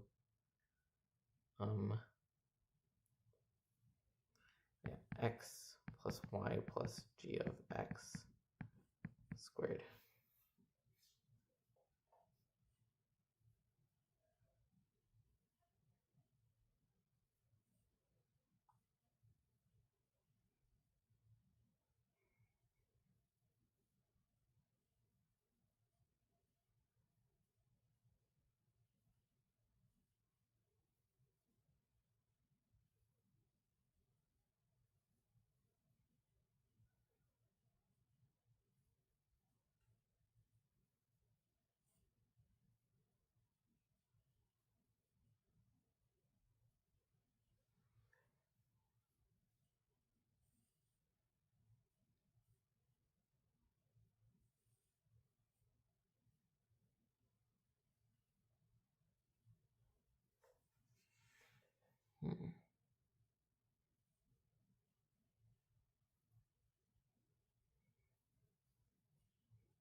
Yeah, this looks very, very promising.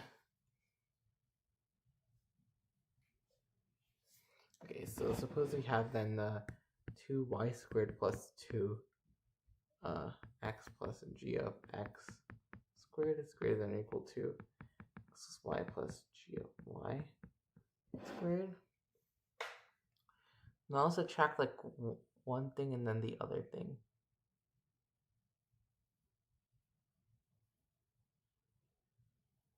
Negative, negative.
Oh wait, so like suppose that like we have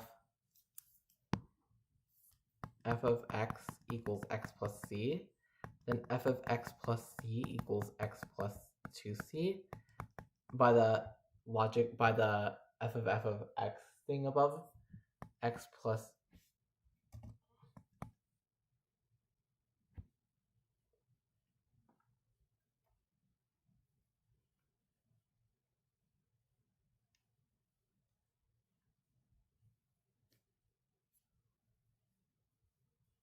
and then x plus 2c 2.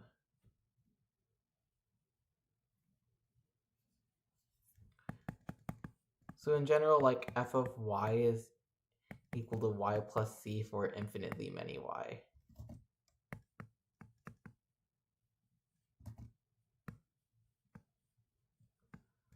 And this is unless f of x is equal, unless this c is equal to 0. In other words, f has a fixed point. But I assume that if x has a fixed point, then we're in a very good spot.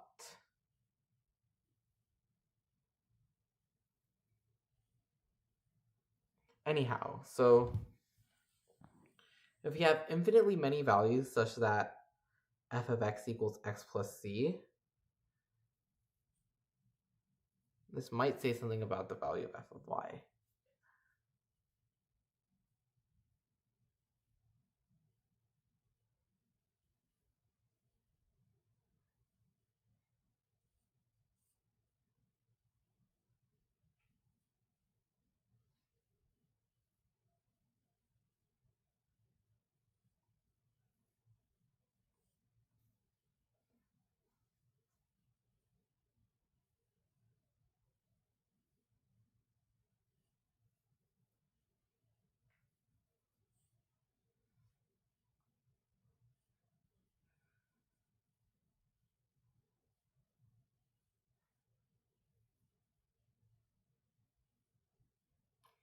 Because like my ultimate goal is to prove that like maybe f of x is greater than or equal to x plus like the constant in question.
I have no idea why this is taking me so long.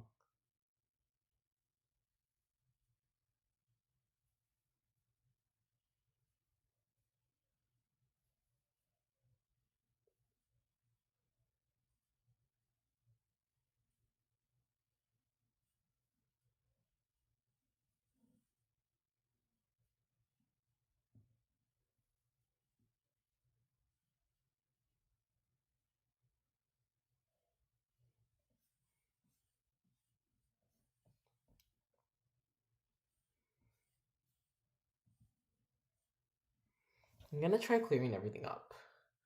So like, let's start on a new page. So like, let's go all the way over here. Then if I screenshot this problem again,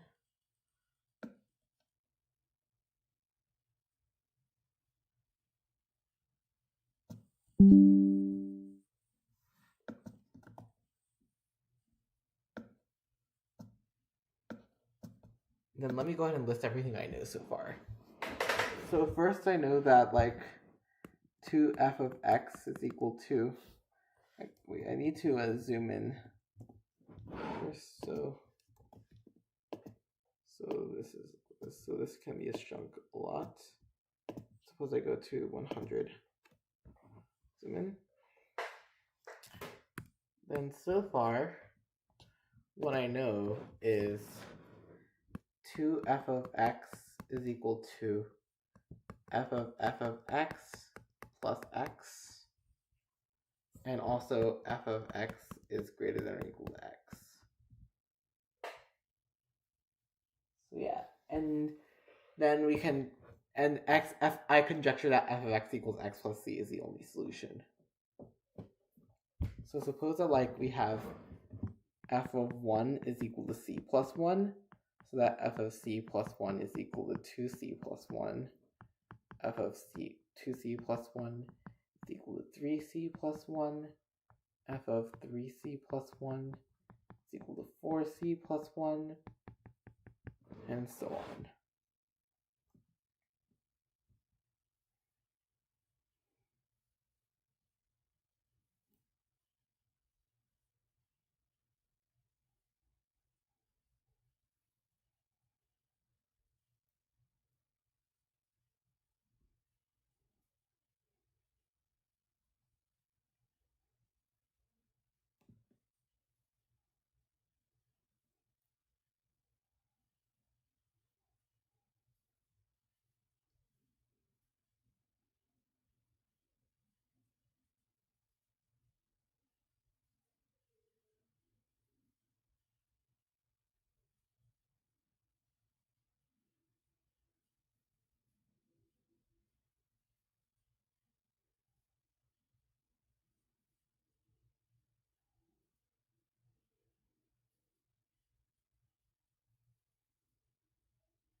Okay, so suppose that we plug in y equals one of these special values. And we get square root of x squared plus y plus c squared over 2 is greater than or equal to f of x plus y over 2.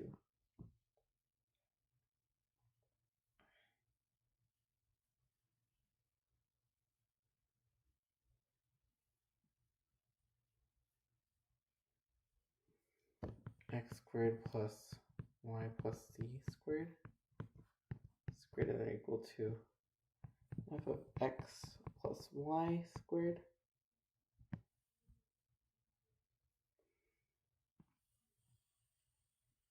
And this holds for infinitely many y.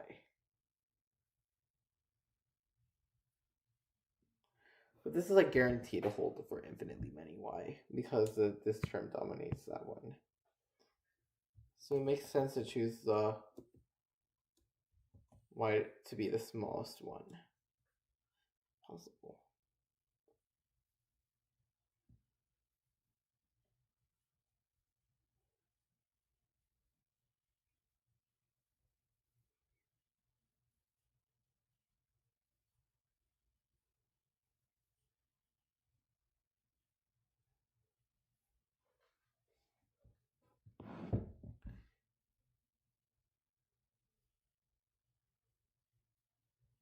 So we end up getting like 2 times x squared plus 1 plus c squared is greater than or equal to f of x 1 squared. This gives like a very like weak bound, I guess. I don't know.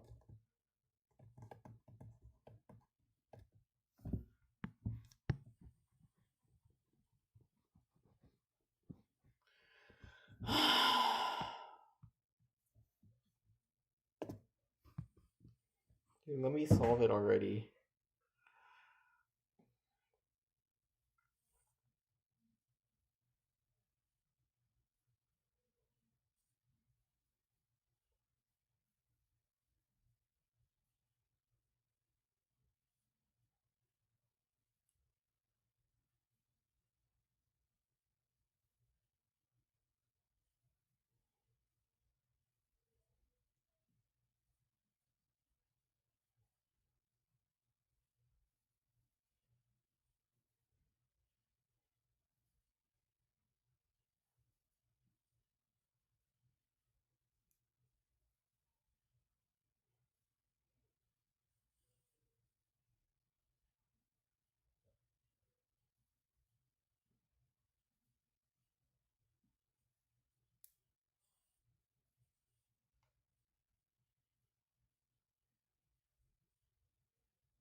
The problem is like trying to like make any inequality involving this one is that we end up getting that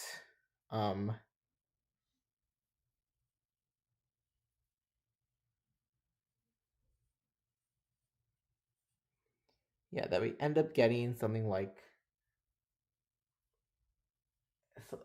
something that doesn't like bounds that aren't strong enough.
So the point is that like we want both f of x and y and x and f of y to be like very reasonably large.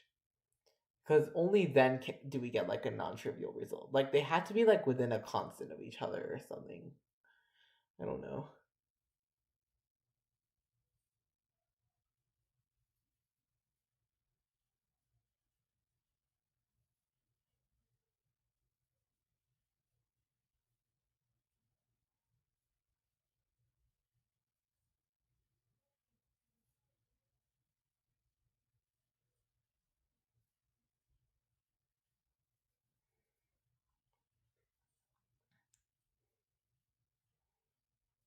So suppose that like f of x equals x plus c.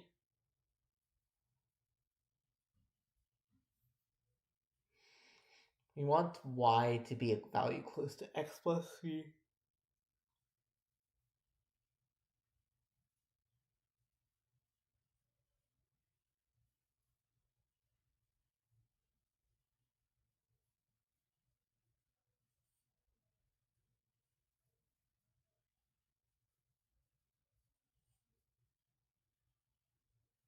So what if we let this be like, let me put this in red. So what if we let this be like x, then so that this is x plus c.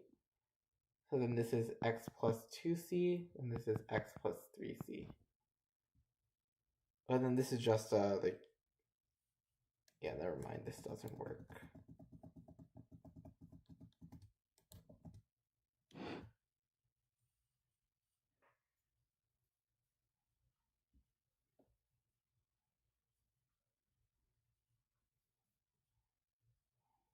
Yeah, basically if both x and y are in this like good set, then we don't get anything new.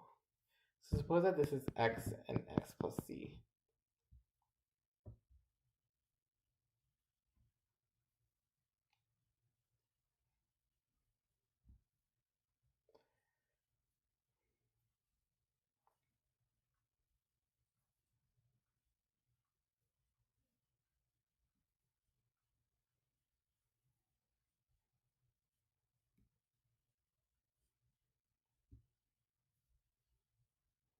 What if this is like x plus c minus 1?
Dude.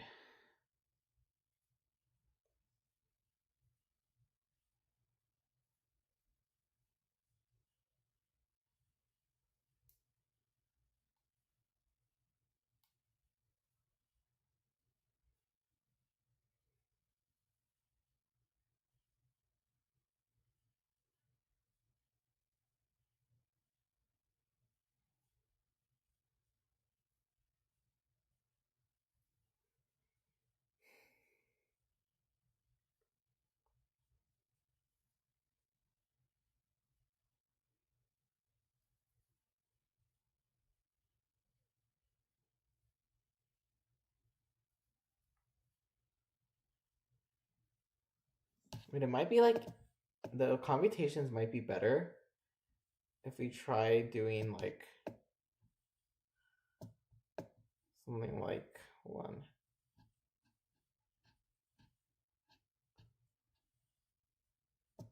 something like instead f of c equals 2c, f of 2c equals 3c, f of 3c equals 4c. Then if this is like kc, this is k plus 1c, and this is like zc. And what can we say about the other one?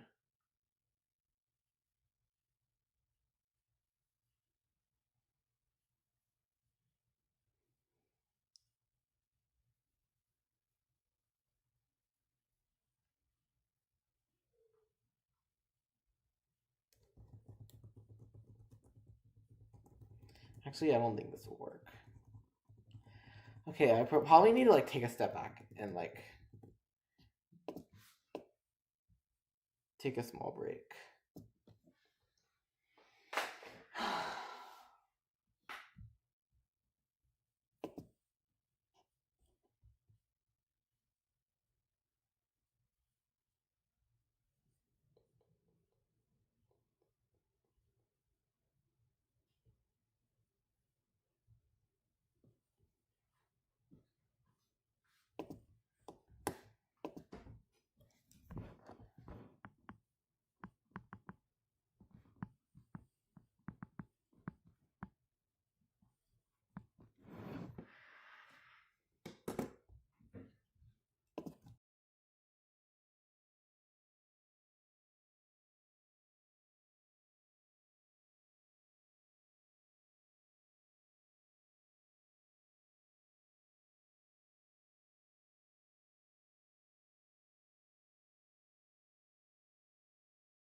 Hold on just a second.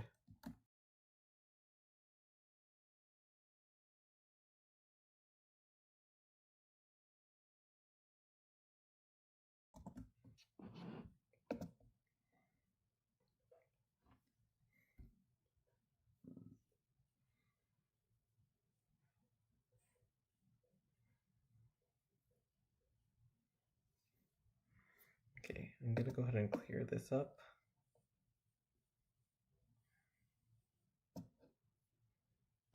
I'm just hoping like I just have fun with this problem. I just don't really care if I make progress on this anymore. Just want to like have fun with this.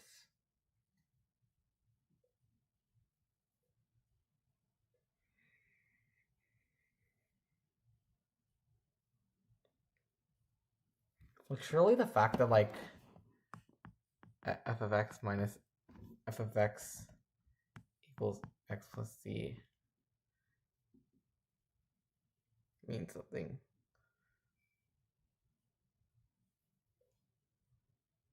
Or like f of x equals x plus c for like infinitely many x.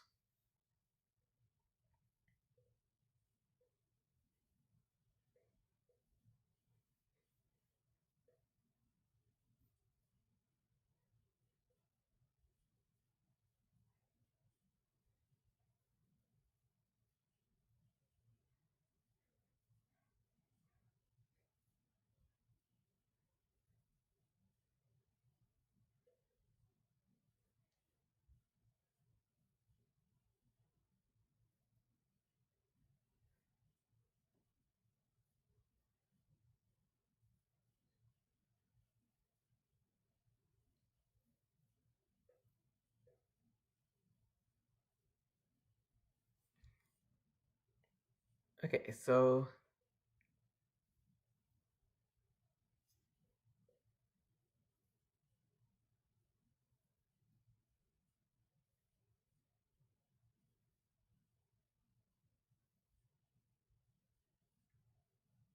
what happens if we have like two values of x and y which are really, really close together, while their values of f of x and f of y just differ a lot?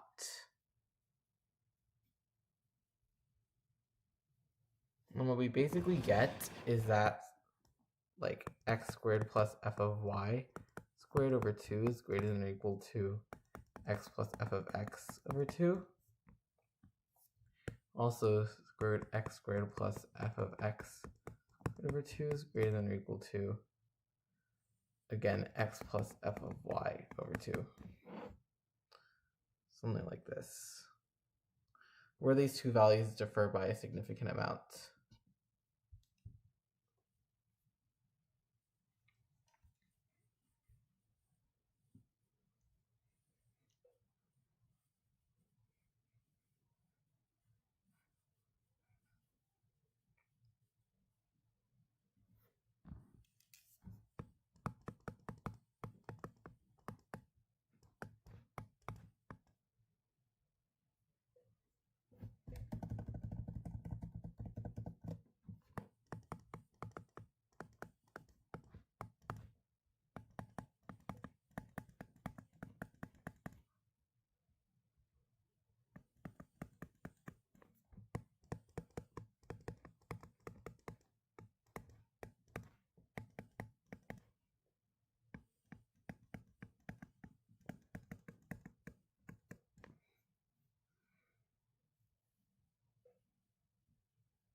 If you add them together, it's like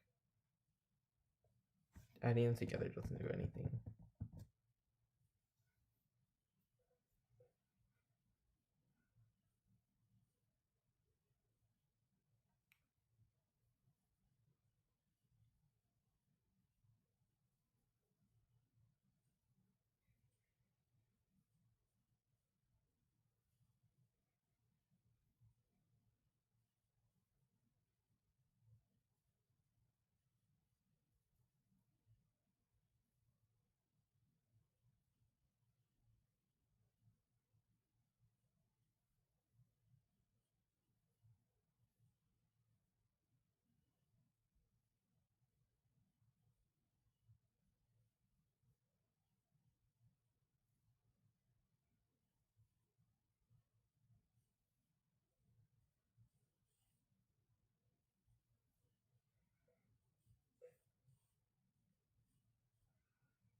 Suppose that this is x plus c and this is x plus d.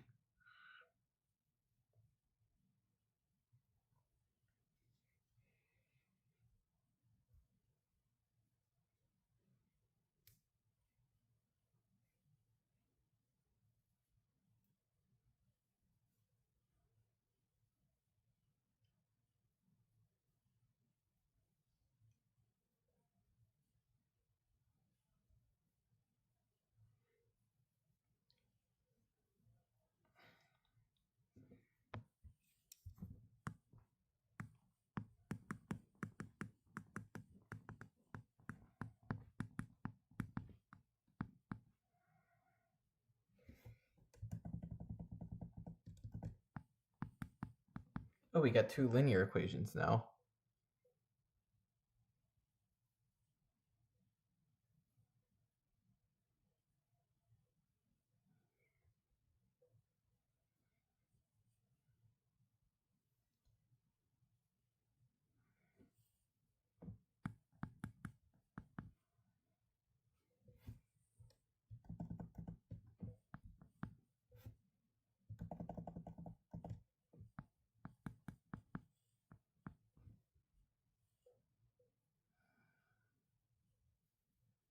This becomes 4xd plus 2d squared greater than or equal to 4xc plus d squared.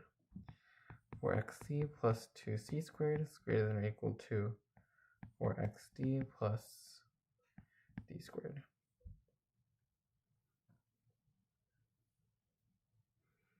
And if x is sufficiently large, then unless c equals d, then one of these is just bad.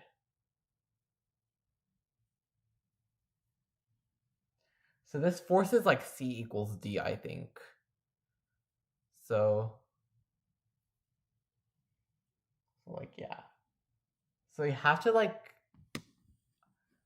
so this could definitely work. Like where you take, suppose that you have like the step size of c for x. So like x then goes to x plus c, which then goes to x plus 2c. And then you have y with the step of d, or you have a point z with the step of d, so z plus d, then z plus 2d. Then at some point, these are going to get like insanely close to each other.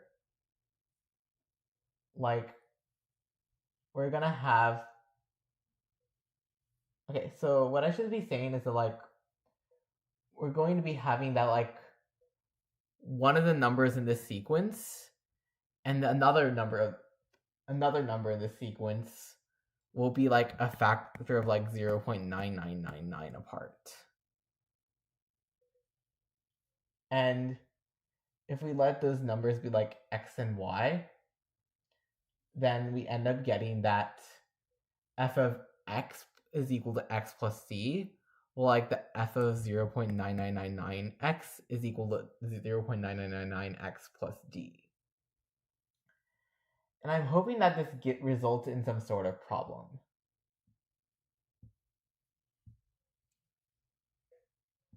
I should probably not use this notation here, but like, I should probably say that like x is like we have something really large here and really large here, and they differ only by a constant.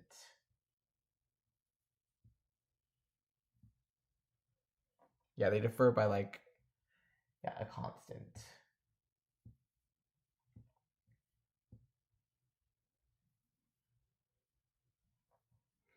And then by taking it to be really, really large, we should get a contradiction. Unless C equals D. Okay, I'm gonna take the time to work this out. But hopefully this works.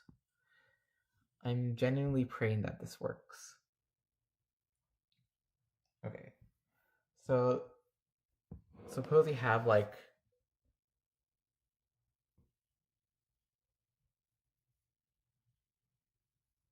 okay, so suppose you start with like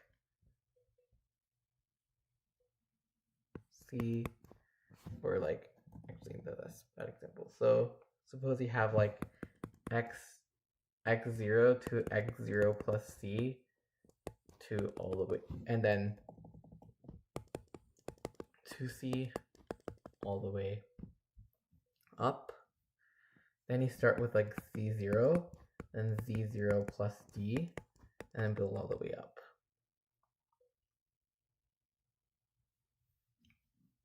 Now at some point, we're gonna hit two values of x and y. We're gonna have like infinitely many values of x and y, such that this is like f of like x minus like some epsilon, where epsilon is less than d. And then we have f of x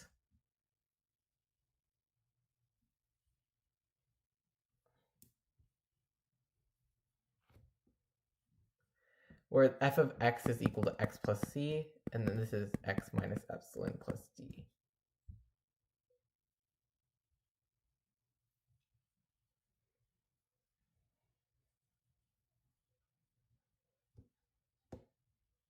And then we can take x to be really, really large.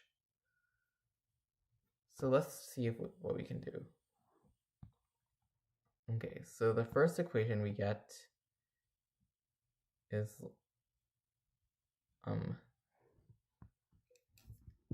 2 times x squared plus f of y squared to 2 times x squared plus like x minus epsilon plus d squared is greater than or equal to which becomes x plus f of x squared, so 2x plus c squared. And then we have 2 times the reverse one holds. So this is x minus epsilon squared plus x plus c squared is greater than or equal to 2x plus, this is going to be the x plus f of x minus epsilon plus f of x minus epsilon. So 2x minus 2 epsilon plus d squared. So therefore these like result in two linear equations, which are because the factors of the x squared term cancels out, and these two linear things are always equal, which means that the x coefficient in each of these guys match up. So what results is like we have the x coefficient in here is like 2 times d minus epsilon minus 4c. Meanwhile in here it is 2 times c minus epsilon minus 4 times, I think, d minus 2 epsilon, if I'm right.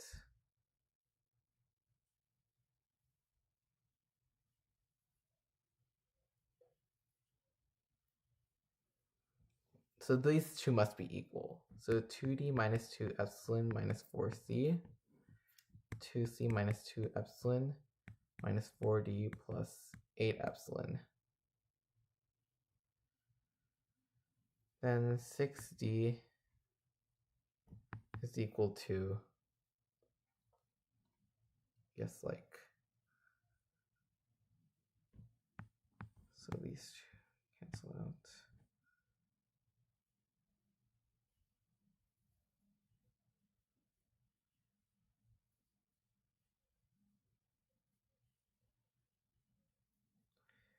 Yeah, it's then equal to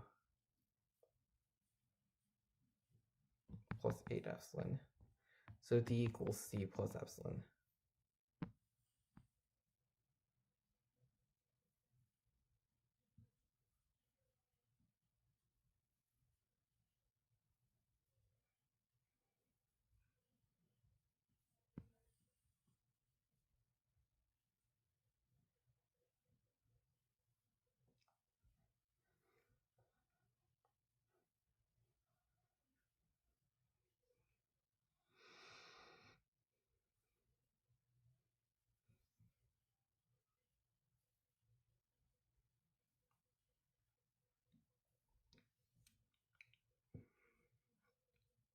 Oh, this is like 4 epsilon over 3. But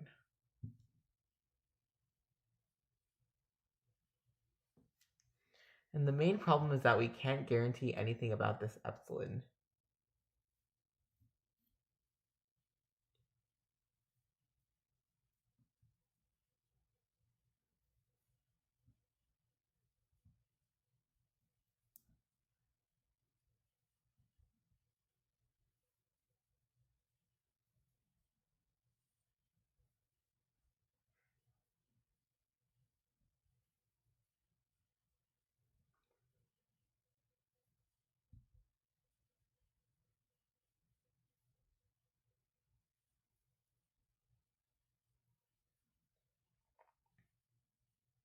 We can also like make it plus epsilon, I guess, because there's no reason why we don't like exactly do that.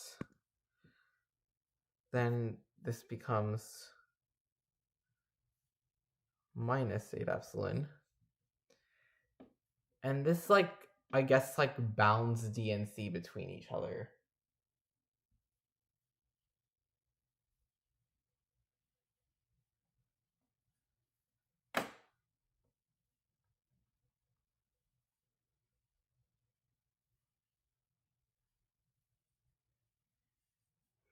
And this might be enough to imply that D equals C.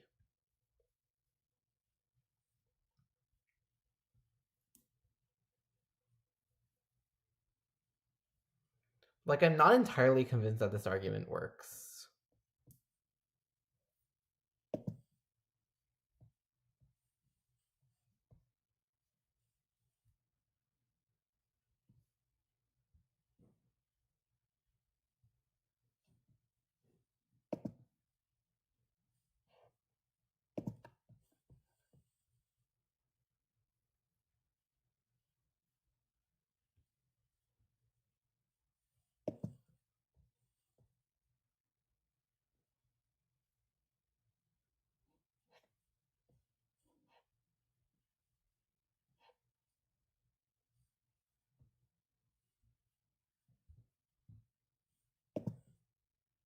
Okay, so what can we do now?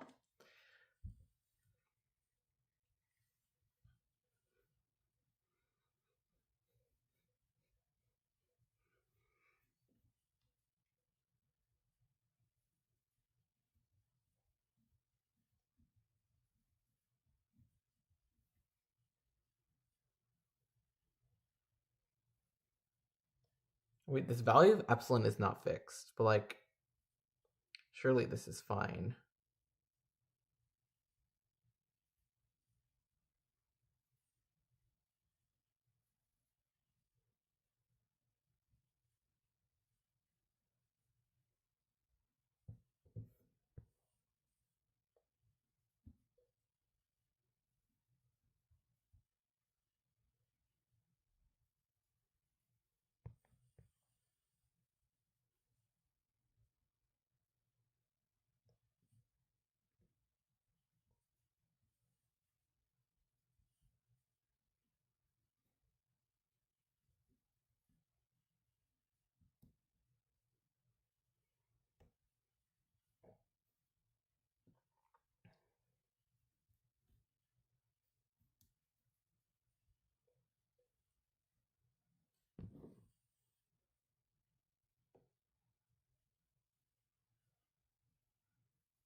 I want to make sure I expanded correctly.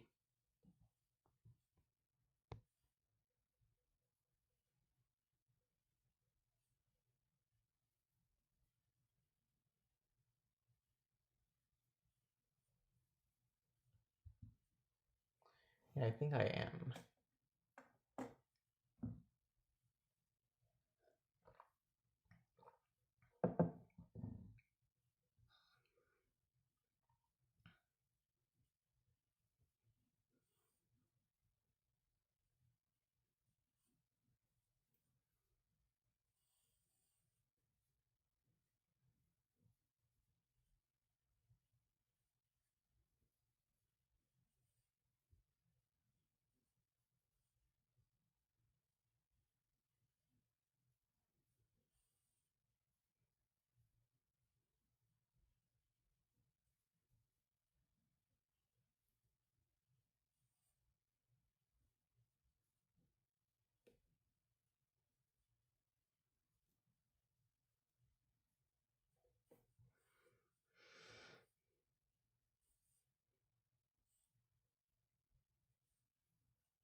Wait, what if you take cases on whether like D is less than C or D is greater than C?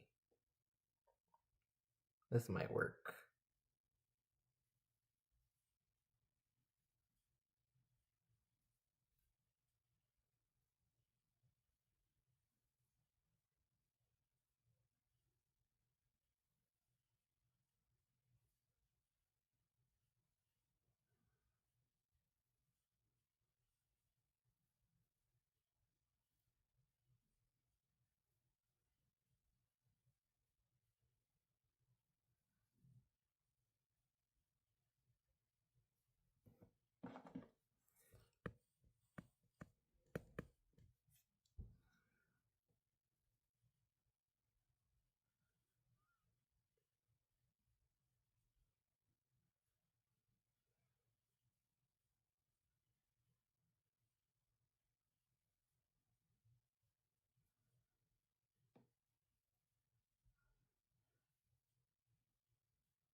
Actually, comparing these two doesn't really do anything.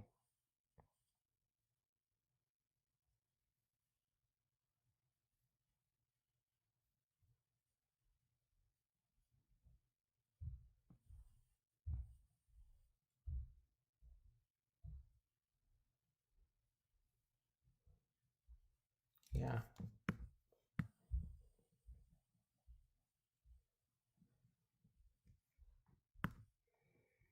I guess what we know is that like this one here is greater than or equal to 0, so is this one here.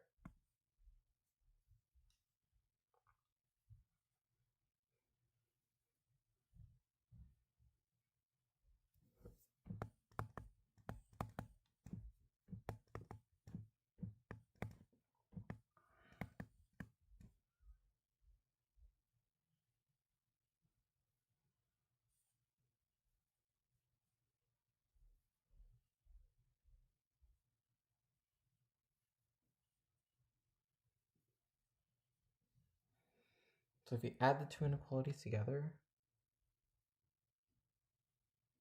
we end up getting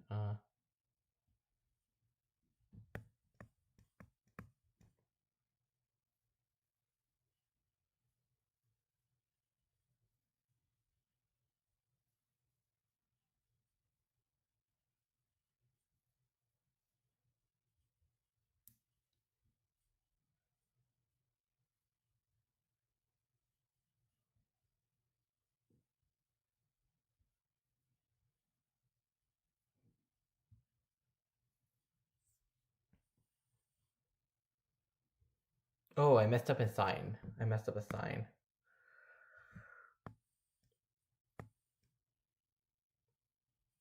Yeah, you're multiplying by 4 here. I nearly went mentally insane. Okay, so you have then d minus epsilon is greater than or equal to c. D minus epsilon is greater than or equal to d minus 2 epsilon.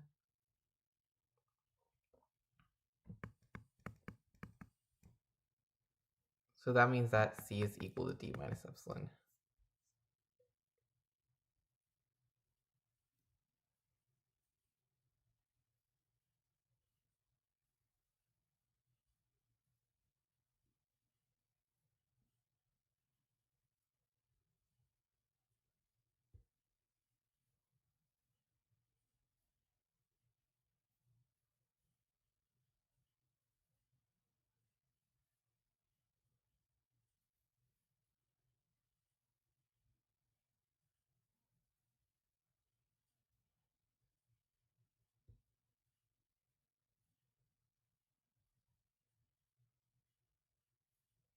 The important thing is that epsilon is, so this is 4d minus 4c.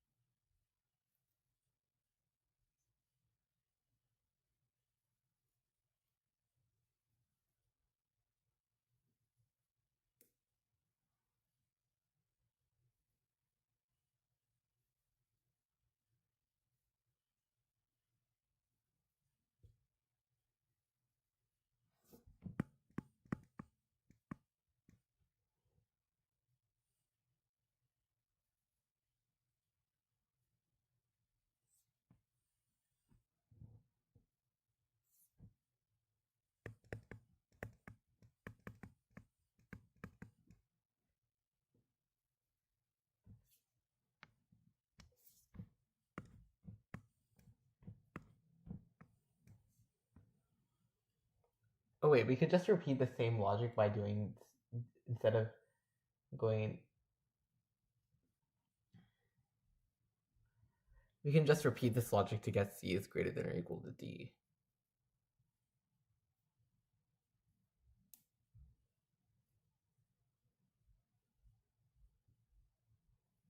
And I'm actually not sure.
And we don't even need this equation, because like we can do like greater than or equal to 2.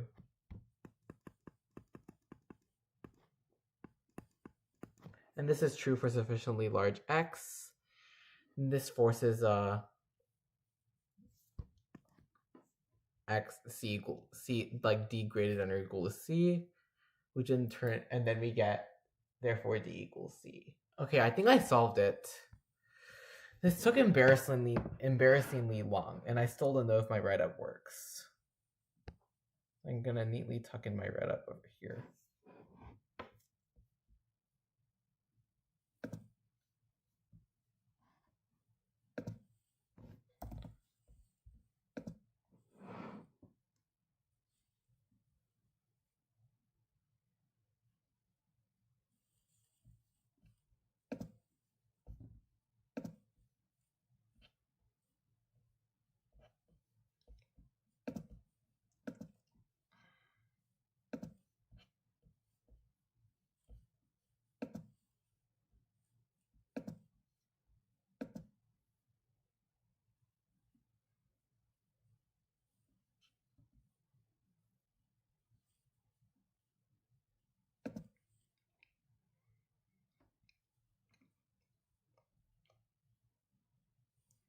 Okay, let me write it out now.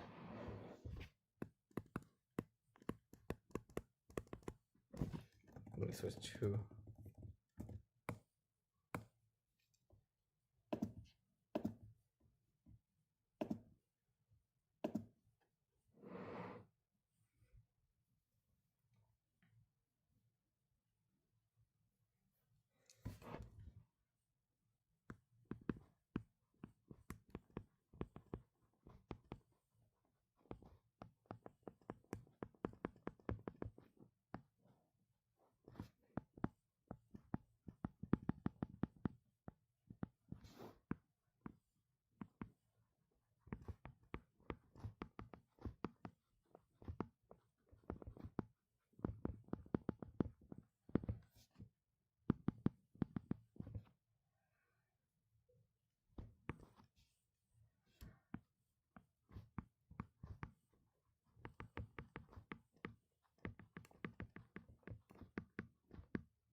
Okay, this gives next statement is okay, so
Wait, what did I do again?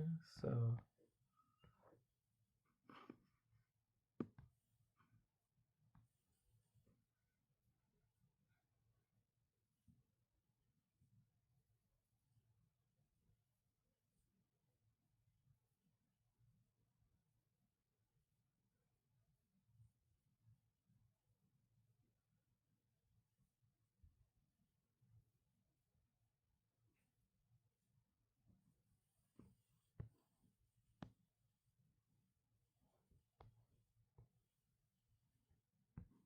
oh, I messed this up because I plugged in wrong. So we have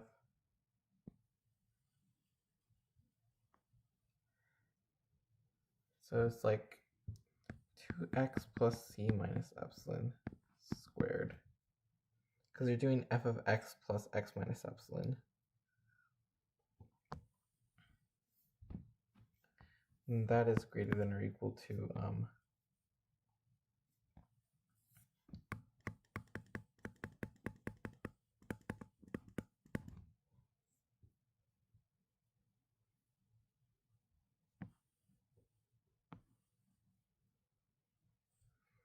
and then again the x coefficients must end up matching, so it's like 2 times d minus 4 times d minus epsilon is greater than or equal to 4 times c minus epsilon, so d is greater than or equal to c.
Okay.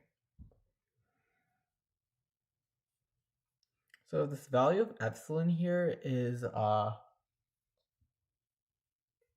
lower bounded, then that means that it can always be obtained, which means that we end up getting this. But if it ends up not being lower bounded, then that means that we can just like get closer and closer and closer as x gets very large.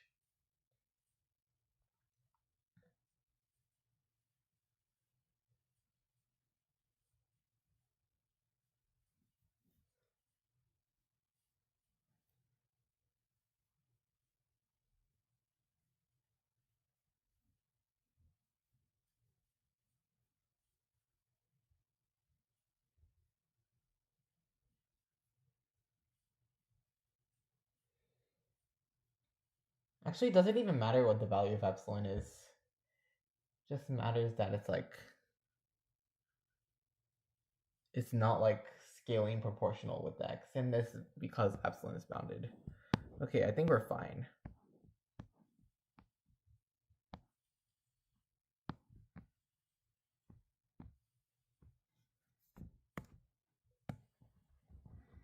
Let me erase all this.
we have like B, J is here, then like AI is here, so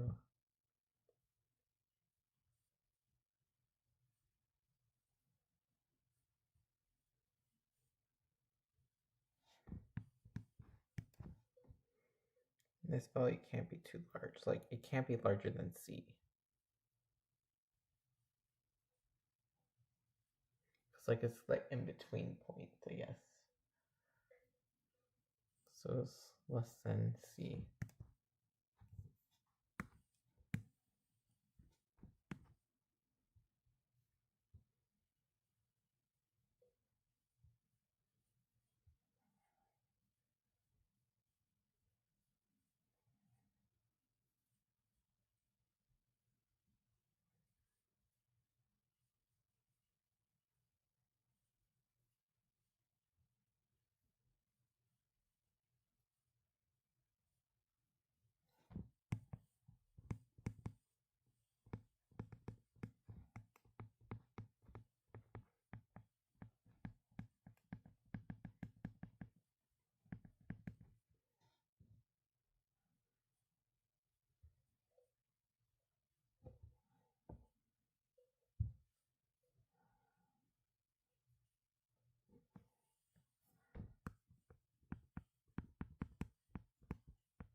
Less than or equal to C.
this is AI, so this is equal to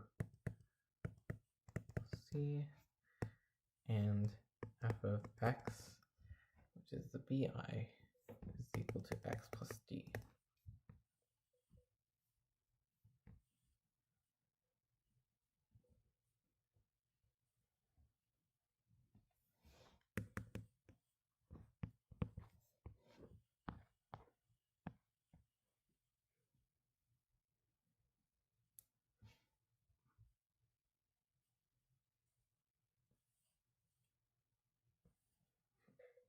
P of, I think that's x squared plus.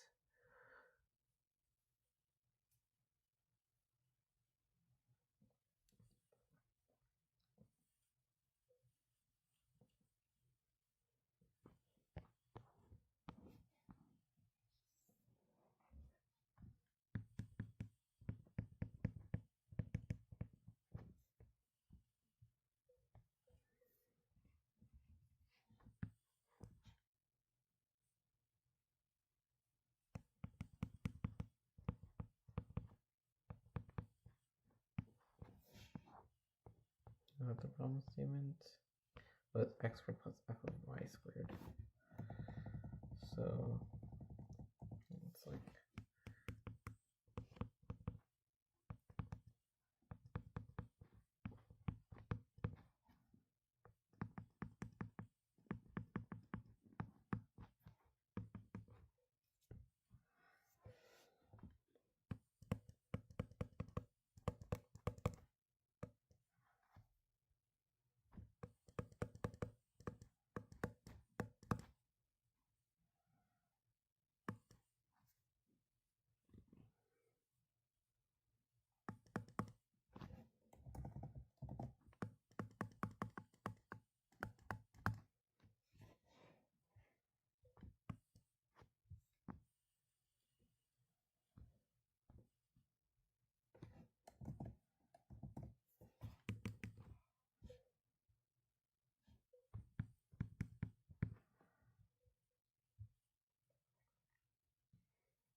There we go.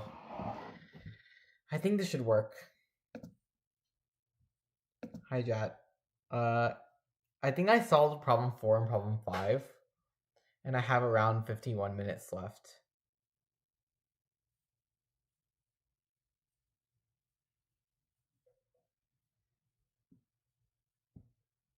Also, sorry if I'm not reading the chat much at all, so, like, yeah.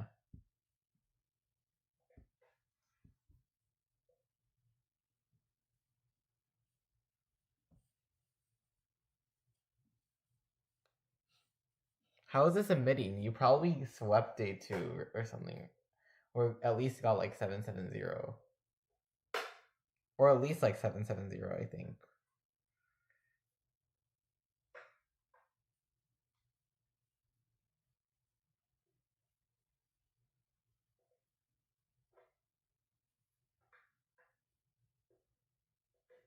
Yeah, I don't know how the USA team did because I never really looked at the problems and didn't want much spoilers. But my solution to problem 5 is so cursed. Yeah, it's incredibly cursed. Like, you can take a look at the write-up if you want.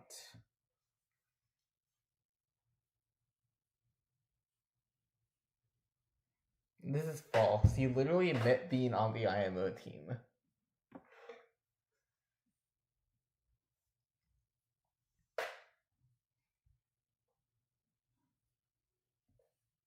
Let me check my write-up to make sure that it's good.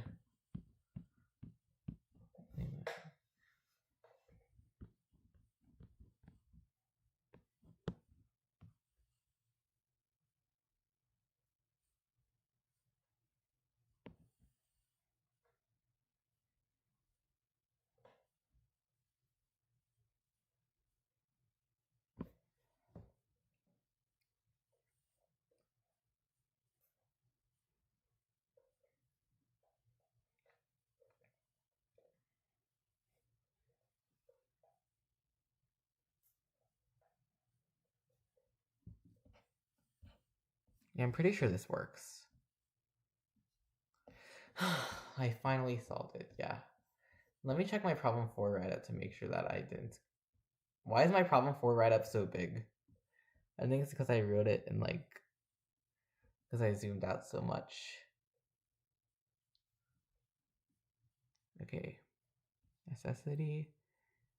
Then yeah, you can just like guarantee it. And then I do more multiples of data.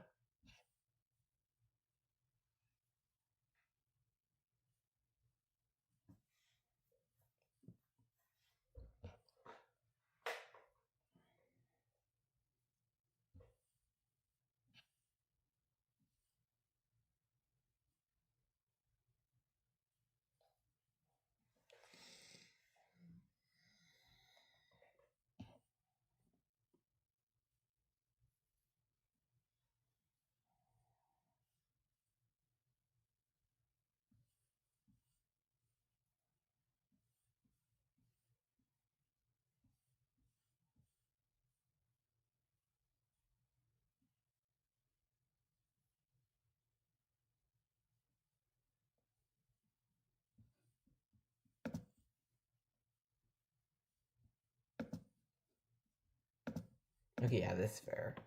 Okay, I'll hop on problem 6 now.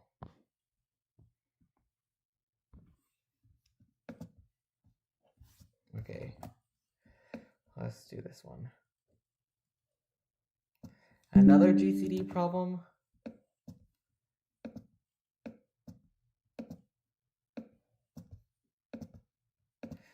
Okay. Infinite sequence of positive integers greater than 1. I have 45 minutes to work on this, so like, yeah.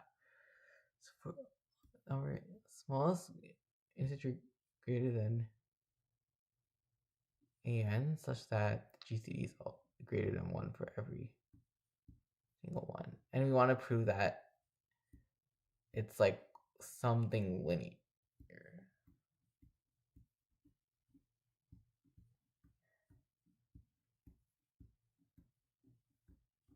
So we want to prove that it's like just combining many linear functions. Okay, so let's start with a1 equals 1. Then a2 is equal to 2. a3 is equal to... I can't read. a1, let's suppose that a1 is 2. Then a2 is equal to 4. So that means that a2 is 4. a3, the GCD with each of these guys must be greater than 1. So 5 doesn't work, so it has to be 6. And then you just go upwards, so that's just 2n. So 2 is confirmed. 3, when n equals 3, something similar should happen. Yeah. So when n equals 4, then you get 4, 6, 8, so on and so forth, right?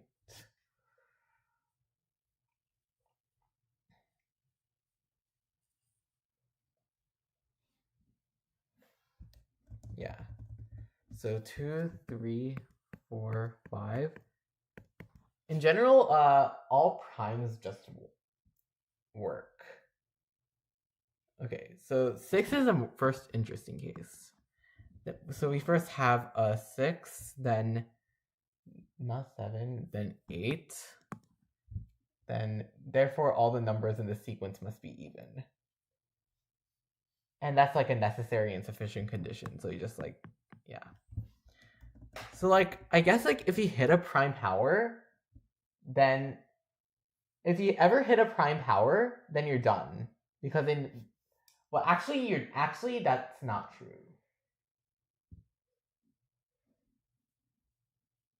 Yeah, if you hit a prime power, then you're not necessarily done. It is eventually linear if you hit a prime power, but yeah.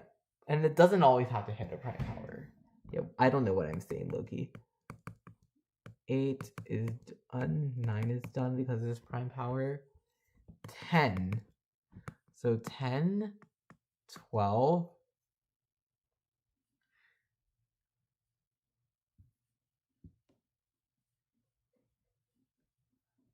Then you have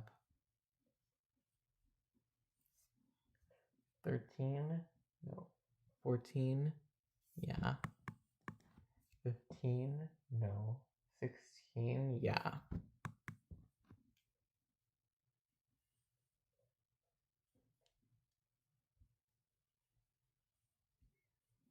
So 10 is confirmed. 11 is done, 12. So 12, 14.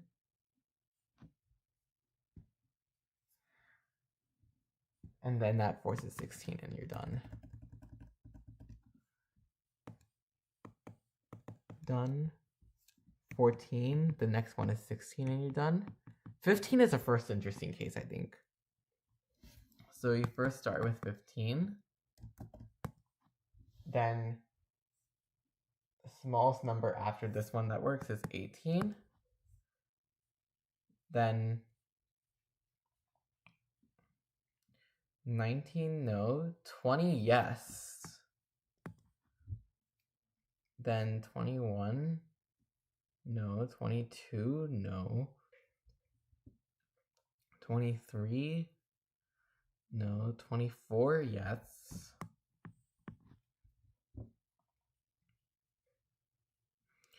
25, no. 26, no.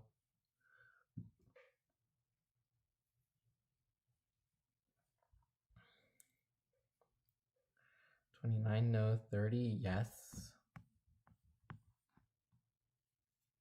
Or at least I think that's the next one that works. Yeah. Then you have 31, no. 32, no. 33, no. 34, 35.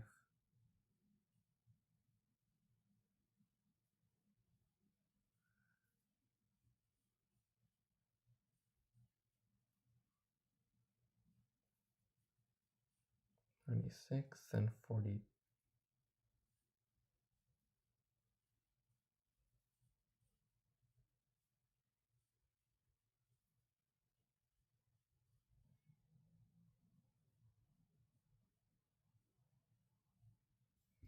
So 31, no. 32, no.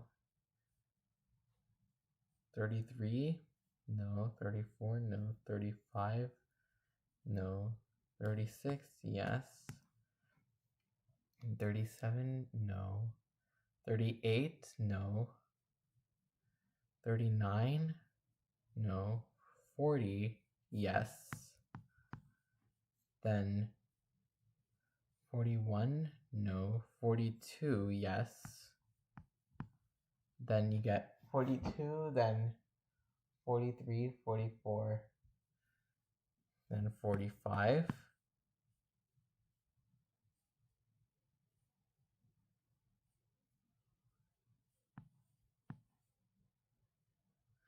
Then 46, no. 47, no. 48, yes. 49, no. 50, yes. The next one should be 54, and yeah, it is. Okay, so it seems like the breaking point is over here when n equals 15.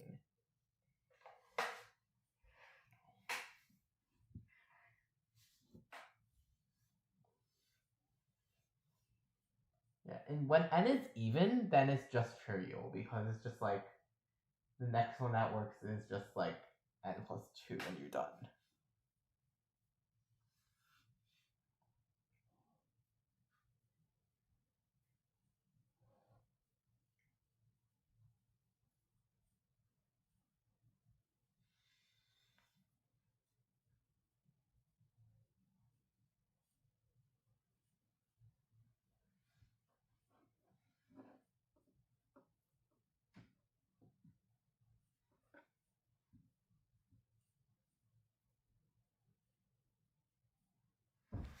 The line should not be drawn there, it should be drawn here. So L is like 30 and n is equal to 8.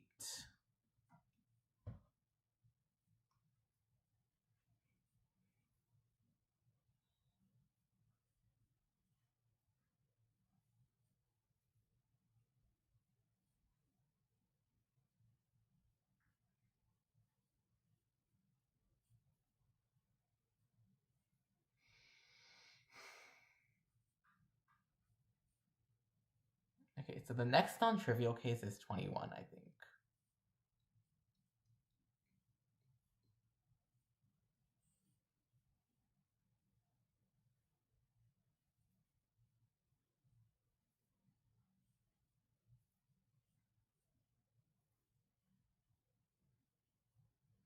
So like if you have 21, the interesting thing about 8 is that it's a phi of 15. So that might be helpful. But I don't know. Then phi of 21 is equal to 12. So let's see if 12 actually does it for the sequence. Okay, so 21, 22, 23, 24, 25, 26, 27. Oh, and 21 just, you're just auto done. 22, no. 23, no. 22, yes. 23, yes. 24, yes. 25, yes. 26, yes. 27, yes. Yes.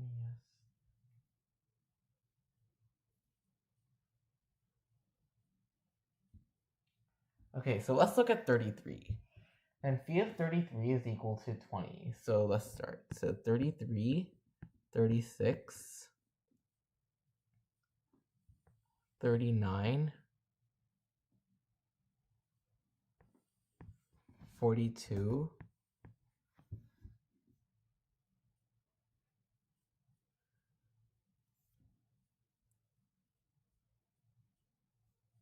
44 doesn't work, no, because of that term. Then 45, no. 46, no. 47, 48, no. 49, no. 50, then 51.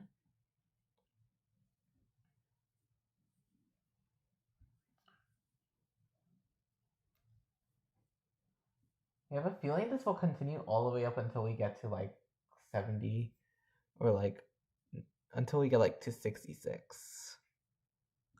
Because when we get to 66, that's when it becomes funny.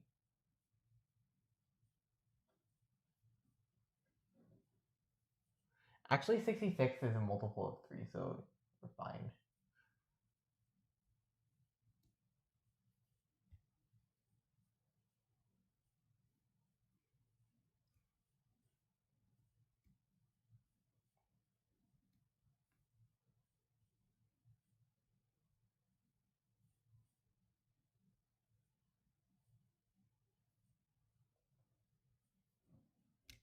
So if there's a non-multiple of 3 in our sequence, then it has to be a multiple of 5, 2, 13, 11, and 17. So basically the first non-multiple of 3, if we ever reach it, is going to be humongous. And then, but by the time we reach that, like 54, 57, then it becomes even larger. And then when we do 15, then we try 60, 63, then we get another factor of 7, becomes even larger. Then 66, that's your multiple of 11. Then 69, that's 23. Once again, just multiplies. So I think like the intuition behind this problem is that you want to, is that at some point, actually no. The 21 case is like very interesting because it just ends up linear for like these weird size reasons.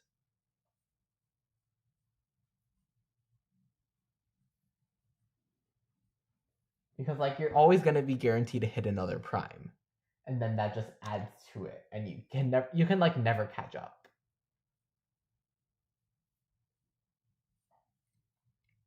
So that like solves the 33 case.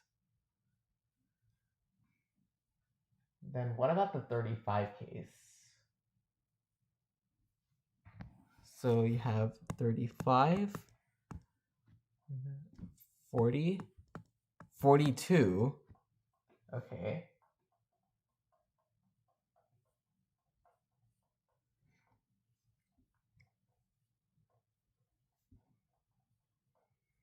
Not 43, not 44.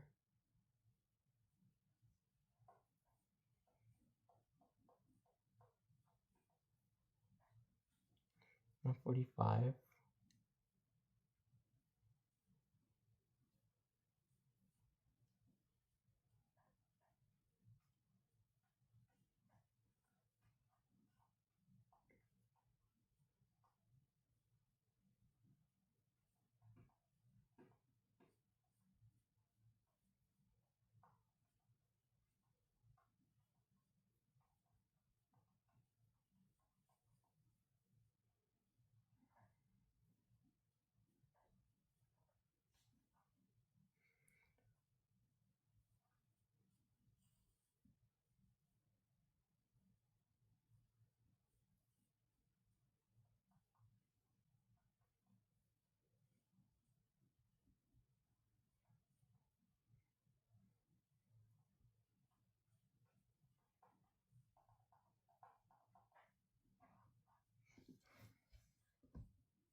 Okay.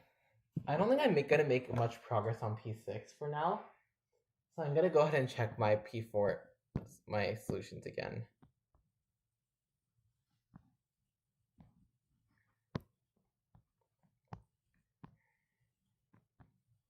So here's my P4 solution. So we claim the answer is 180 degrees over n, where n over n greater than equal to 2 is a positive integer.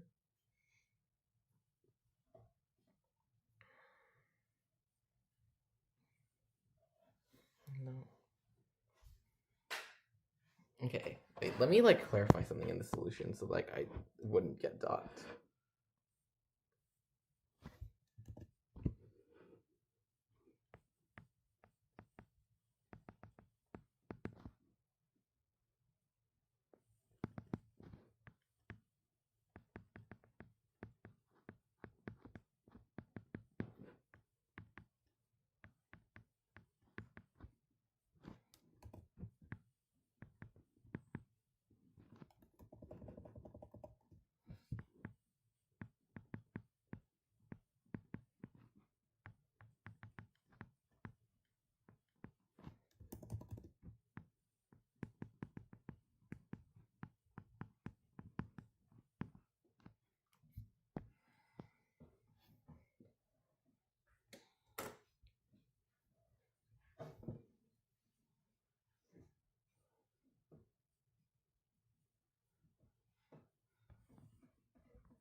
Okay, my problem for the solution looks good.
Okay.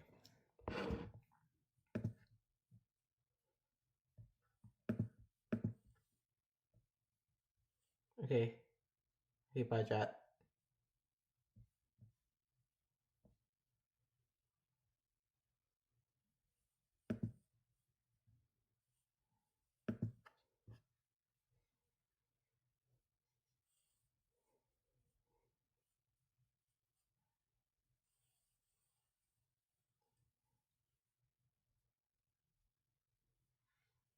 Okay, let's grind this out. So 35, 40, 42. Not 44, not 45. Actually, 45, yeah.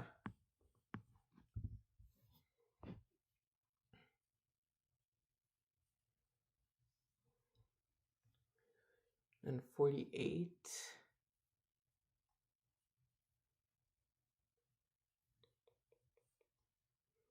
48 doesn't work. 49, 50.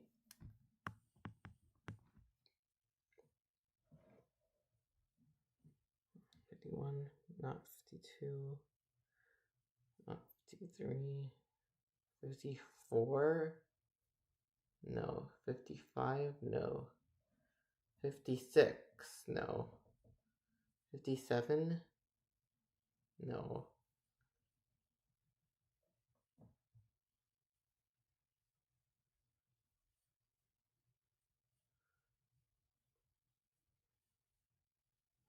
Wait, so 51 doesn't work because 50. 52 doesn't work because 45. 53 doesn't work because 45. 54 doesn't work because 35.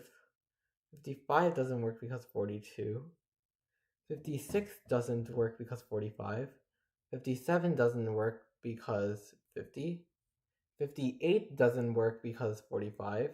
59 doesn't work because 50. So that means that it has to be 60. Then he has 61. No. 62. No.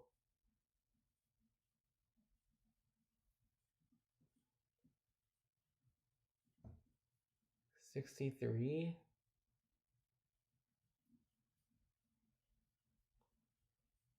No. 64. No. 65. No. 66. No. 67. No. 68. No. 69. No. 70. Yeah, 70 works.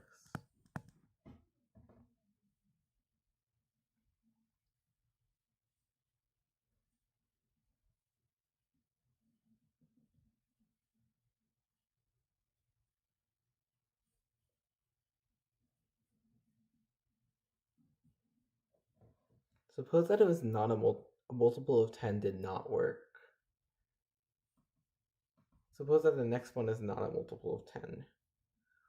And it has to be a multiple of 7, multiple of 9, no, multiple of 3.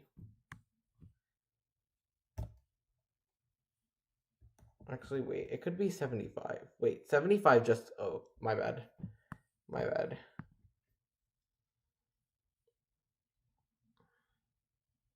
Suppose the next one is not a multiple of 5. It has to be a multiple of 7, 2, 6.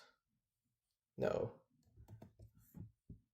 Because it's not a multiple, this can be anything. This one has to be 9. No, 3. This can be anything, and the 2 just deals with it. 60 must be the 3 and 2 deal with it. 70 must be 7 that's dealt with as well.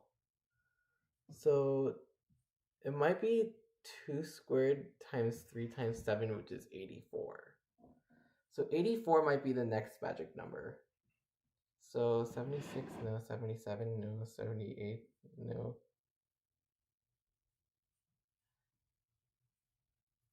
79, no. So 78, yeah, no. Wait, actually 78.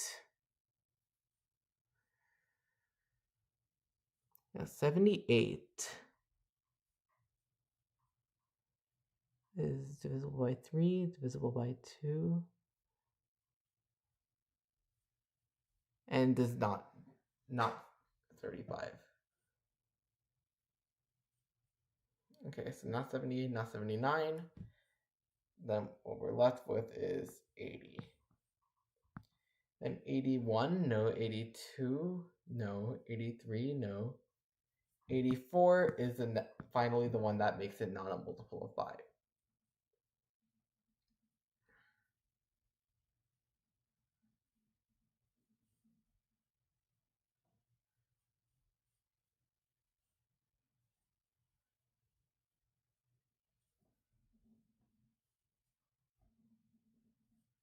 $85, no. $86, no. $87, no. $88, no. $89, no. $90, yeah, $90 works.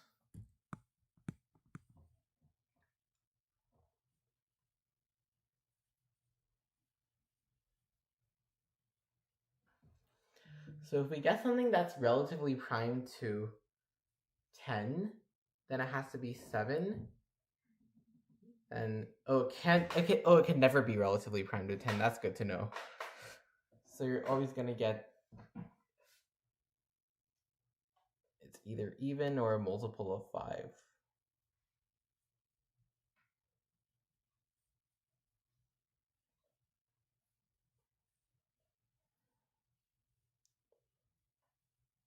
Okay, 92. No, 94. No, 95. No, 96.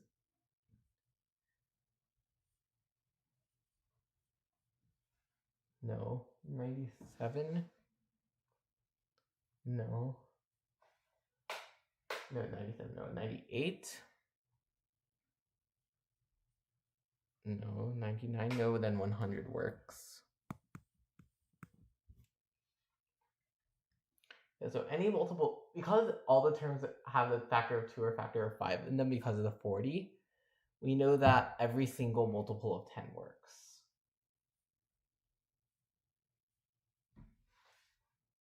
Yeah, every single multiple of 10 works.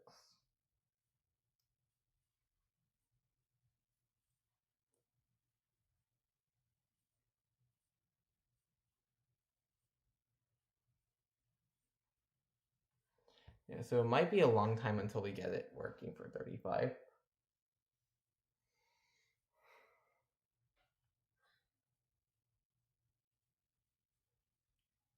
$105 works for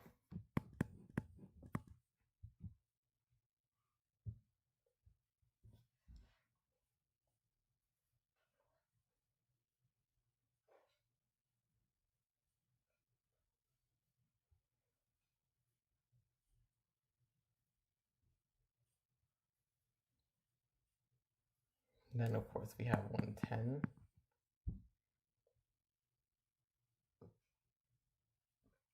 $112. No. 113.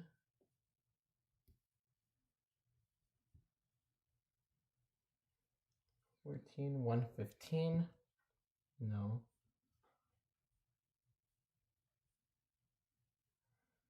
117. No. Then it becomes 120. So we have 1, 2, 3, 4, 5, 6, 7, 8, 9, 10, 11, 12, 13, 14, 15. I'm expecting it to start repeating after we hit 24 of them. 5, 10, 15. Let's just continue. So 1, 2, 3.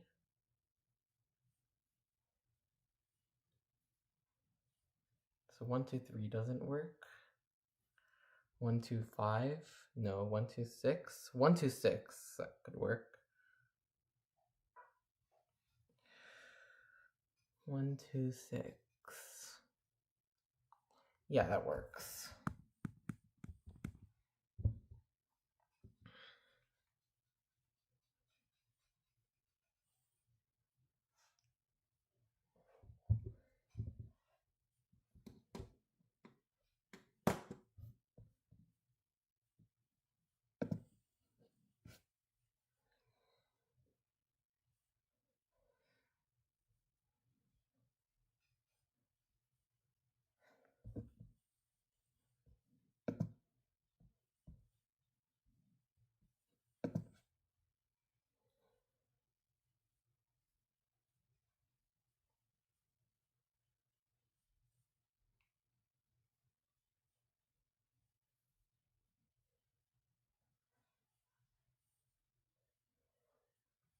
I don't see any like clear way to do this. So yeah. And I don't think I can really do much in 13 minutes because I already checked all my work and I think I'm like, I guess I can only like check my work more. I'm gonna do that for like 5 minutes. And then after I'm pretty sure that my write-ups are fine, then I'm gonna stop the timer and say it's GG's.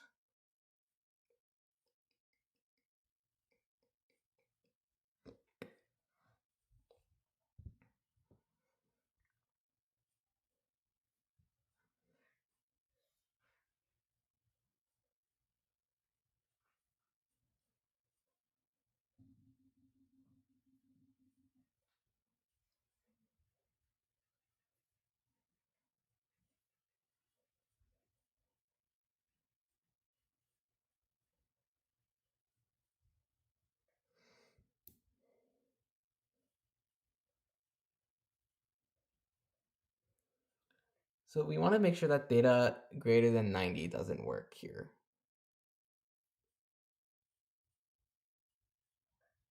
Like data greater than 90 are encapsulated by this argument.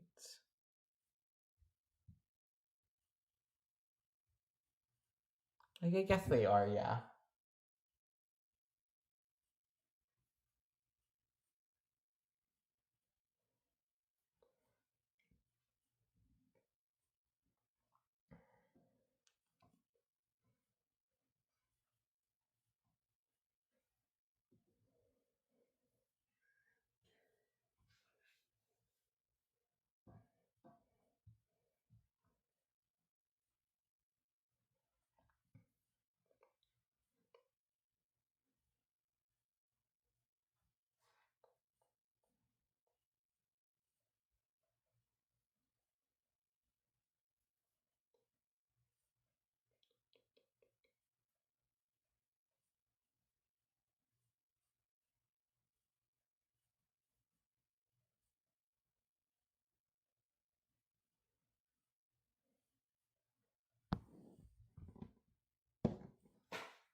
We should probably like make this.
Okay, yeah, I think there's nothing really wrong with my solutions, and like, I think they're good.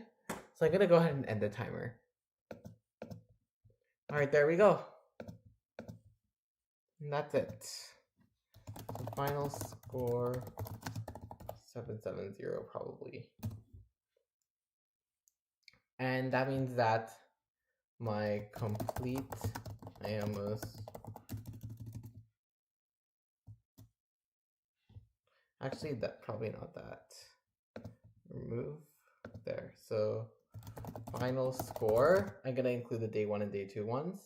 So actually 670 because I found an error on my problem 1. Because on problem 1 I refused to solve problem part A separately, and that kind of harmed my solution. So I'm gonna do 670, 770.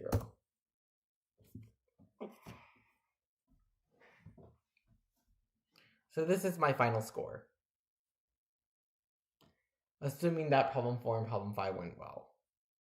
All right, I'm gonna go ahead and look at the solutions to problem 4 and problem 5 to make sure that I actually didn't fake solve them. Okay, problem 4.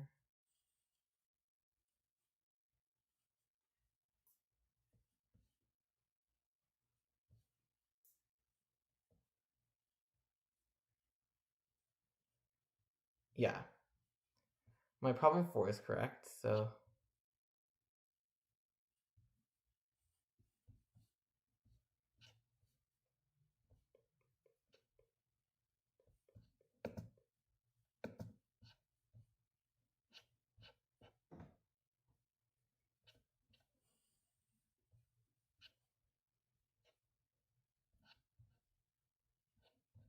okay.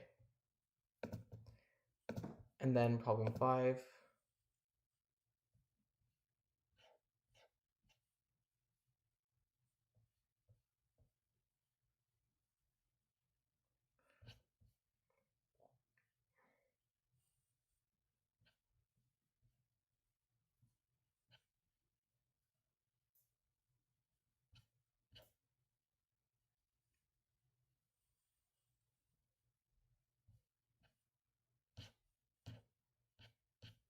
Yeah, amount inequality erupted on a functional equation of all things.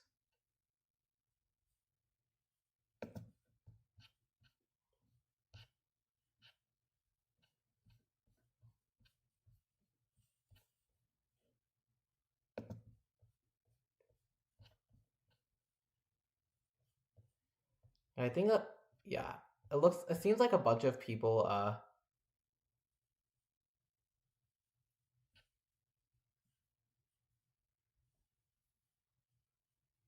oh no. Oh shoot. Okay, I think I faked solved problem 5.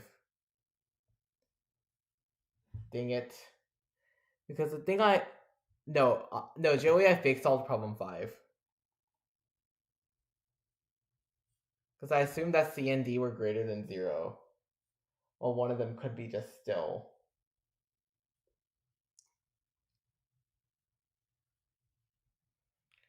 Oh my goodness. That's unfortunate.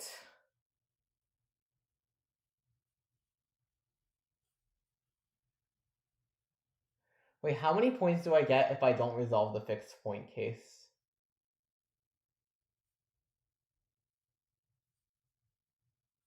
Oh, it's easy to patch?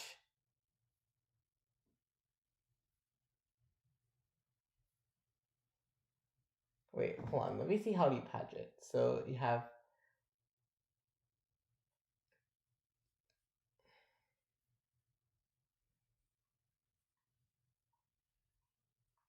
Oh, I think I see how you patch it. Yeah, C is either constant or equal to 0. Oh, and then he just finished by injectivity. Yeah. 5, okay. Wait, Joey, is it just injectivity that patches it? Actually, it might not be just injectivity. So it's like a semi like pointwise trap, I guess.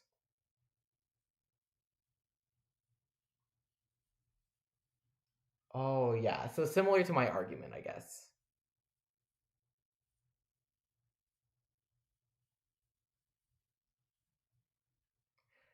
F is injective because you have, let me show you here. Because actually I type it in chat. You have like f of x plus x is equal to 2f of x. So if f of x equals f of y, this forces x equals y.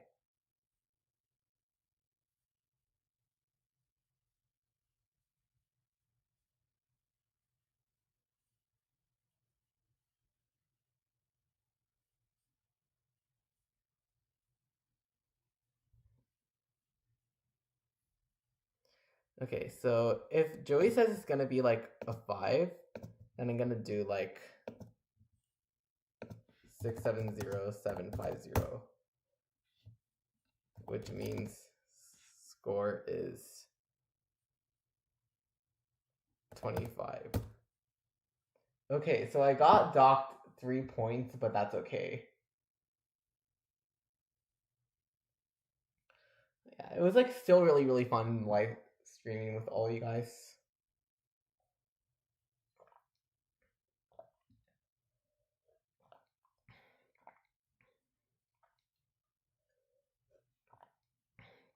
All right. I'm gonna go ahead and go now. Yeah.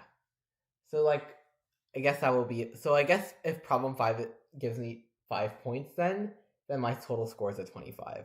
Okay. Yay. Wait, what are the medal cutoffs? Are the medal cutoffs out? Let me search it up.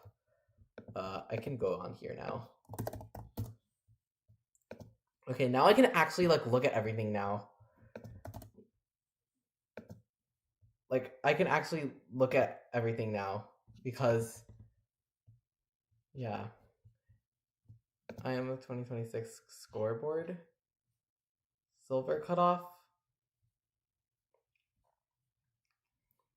Okay, it looks like I get silver. Barely.